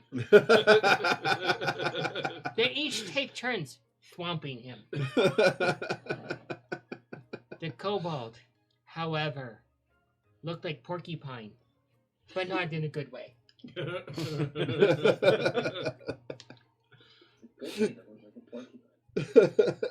They brings him back to life by insults, and they celebrate their victories.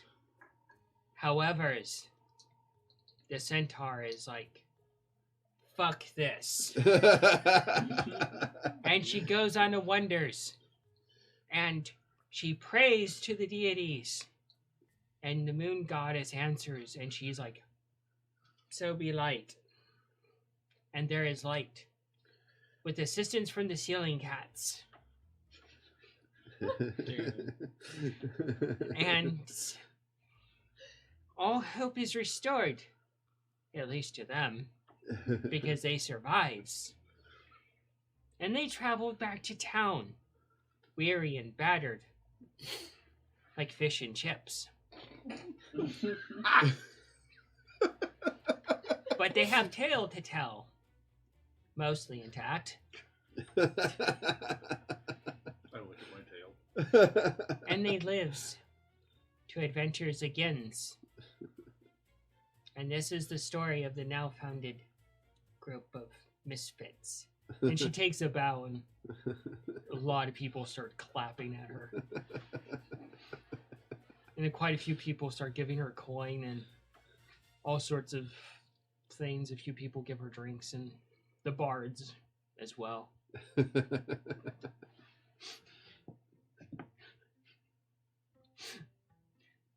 And she just kind of sits down and starts playing an instrument herself, and kind of like a epilogue music.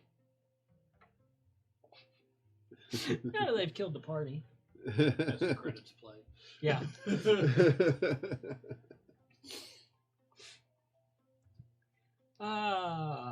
Good times. So, with her story coming to a close, we're going to go ahead and end the night. And we'll pick up tomorrow, the next day, in this lovely adventure. Next week. Yep. Next week we'll be starting our usual fun time, and be sure to support your local game store, pick up the new book. Pretty excited about that. And anybody want to say anything? Don't forget to like, comment, subscribe, share with sure. everybody, and we'll see you all soon again. Be sure to mock the kobold. Hey. Okay, only a little And bit. thank you. Yes. Thank you. Can't Thank say thank you you. enough. Most of all, thank everybody for tuning in and spending time with us. Oops. You know, there's an awful lot of Natural media 20. out there, too. Raise your hand if you're surprised at that. Oh, look. Yeah, there's an awful lot of media out in the world right now, so the fact that you guys have chosen to spend your time watching, listening to us muddle our way through does quite mean a lot to us. For sure. So Definitely. thank you, and thank you again. Yeah, we can't thank you enough. Thank you for tuning in, and we hope to see you next week. Everybody have a good night. Good night. Have a good Goodbye. night.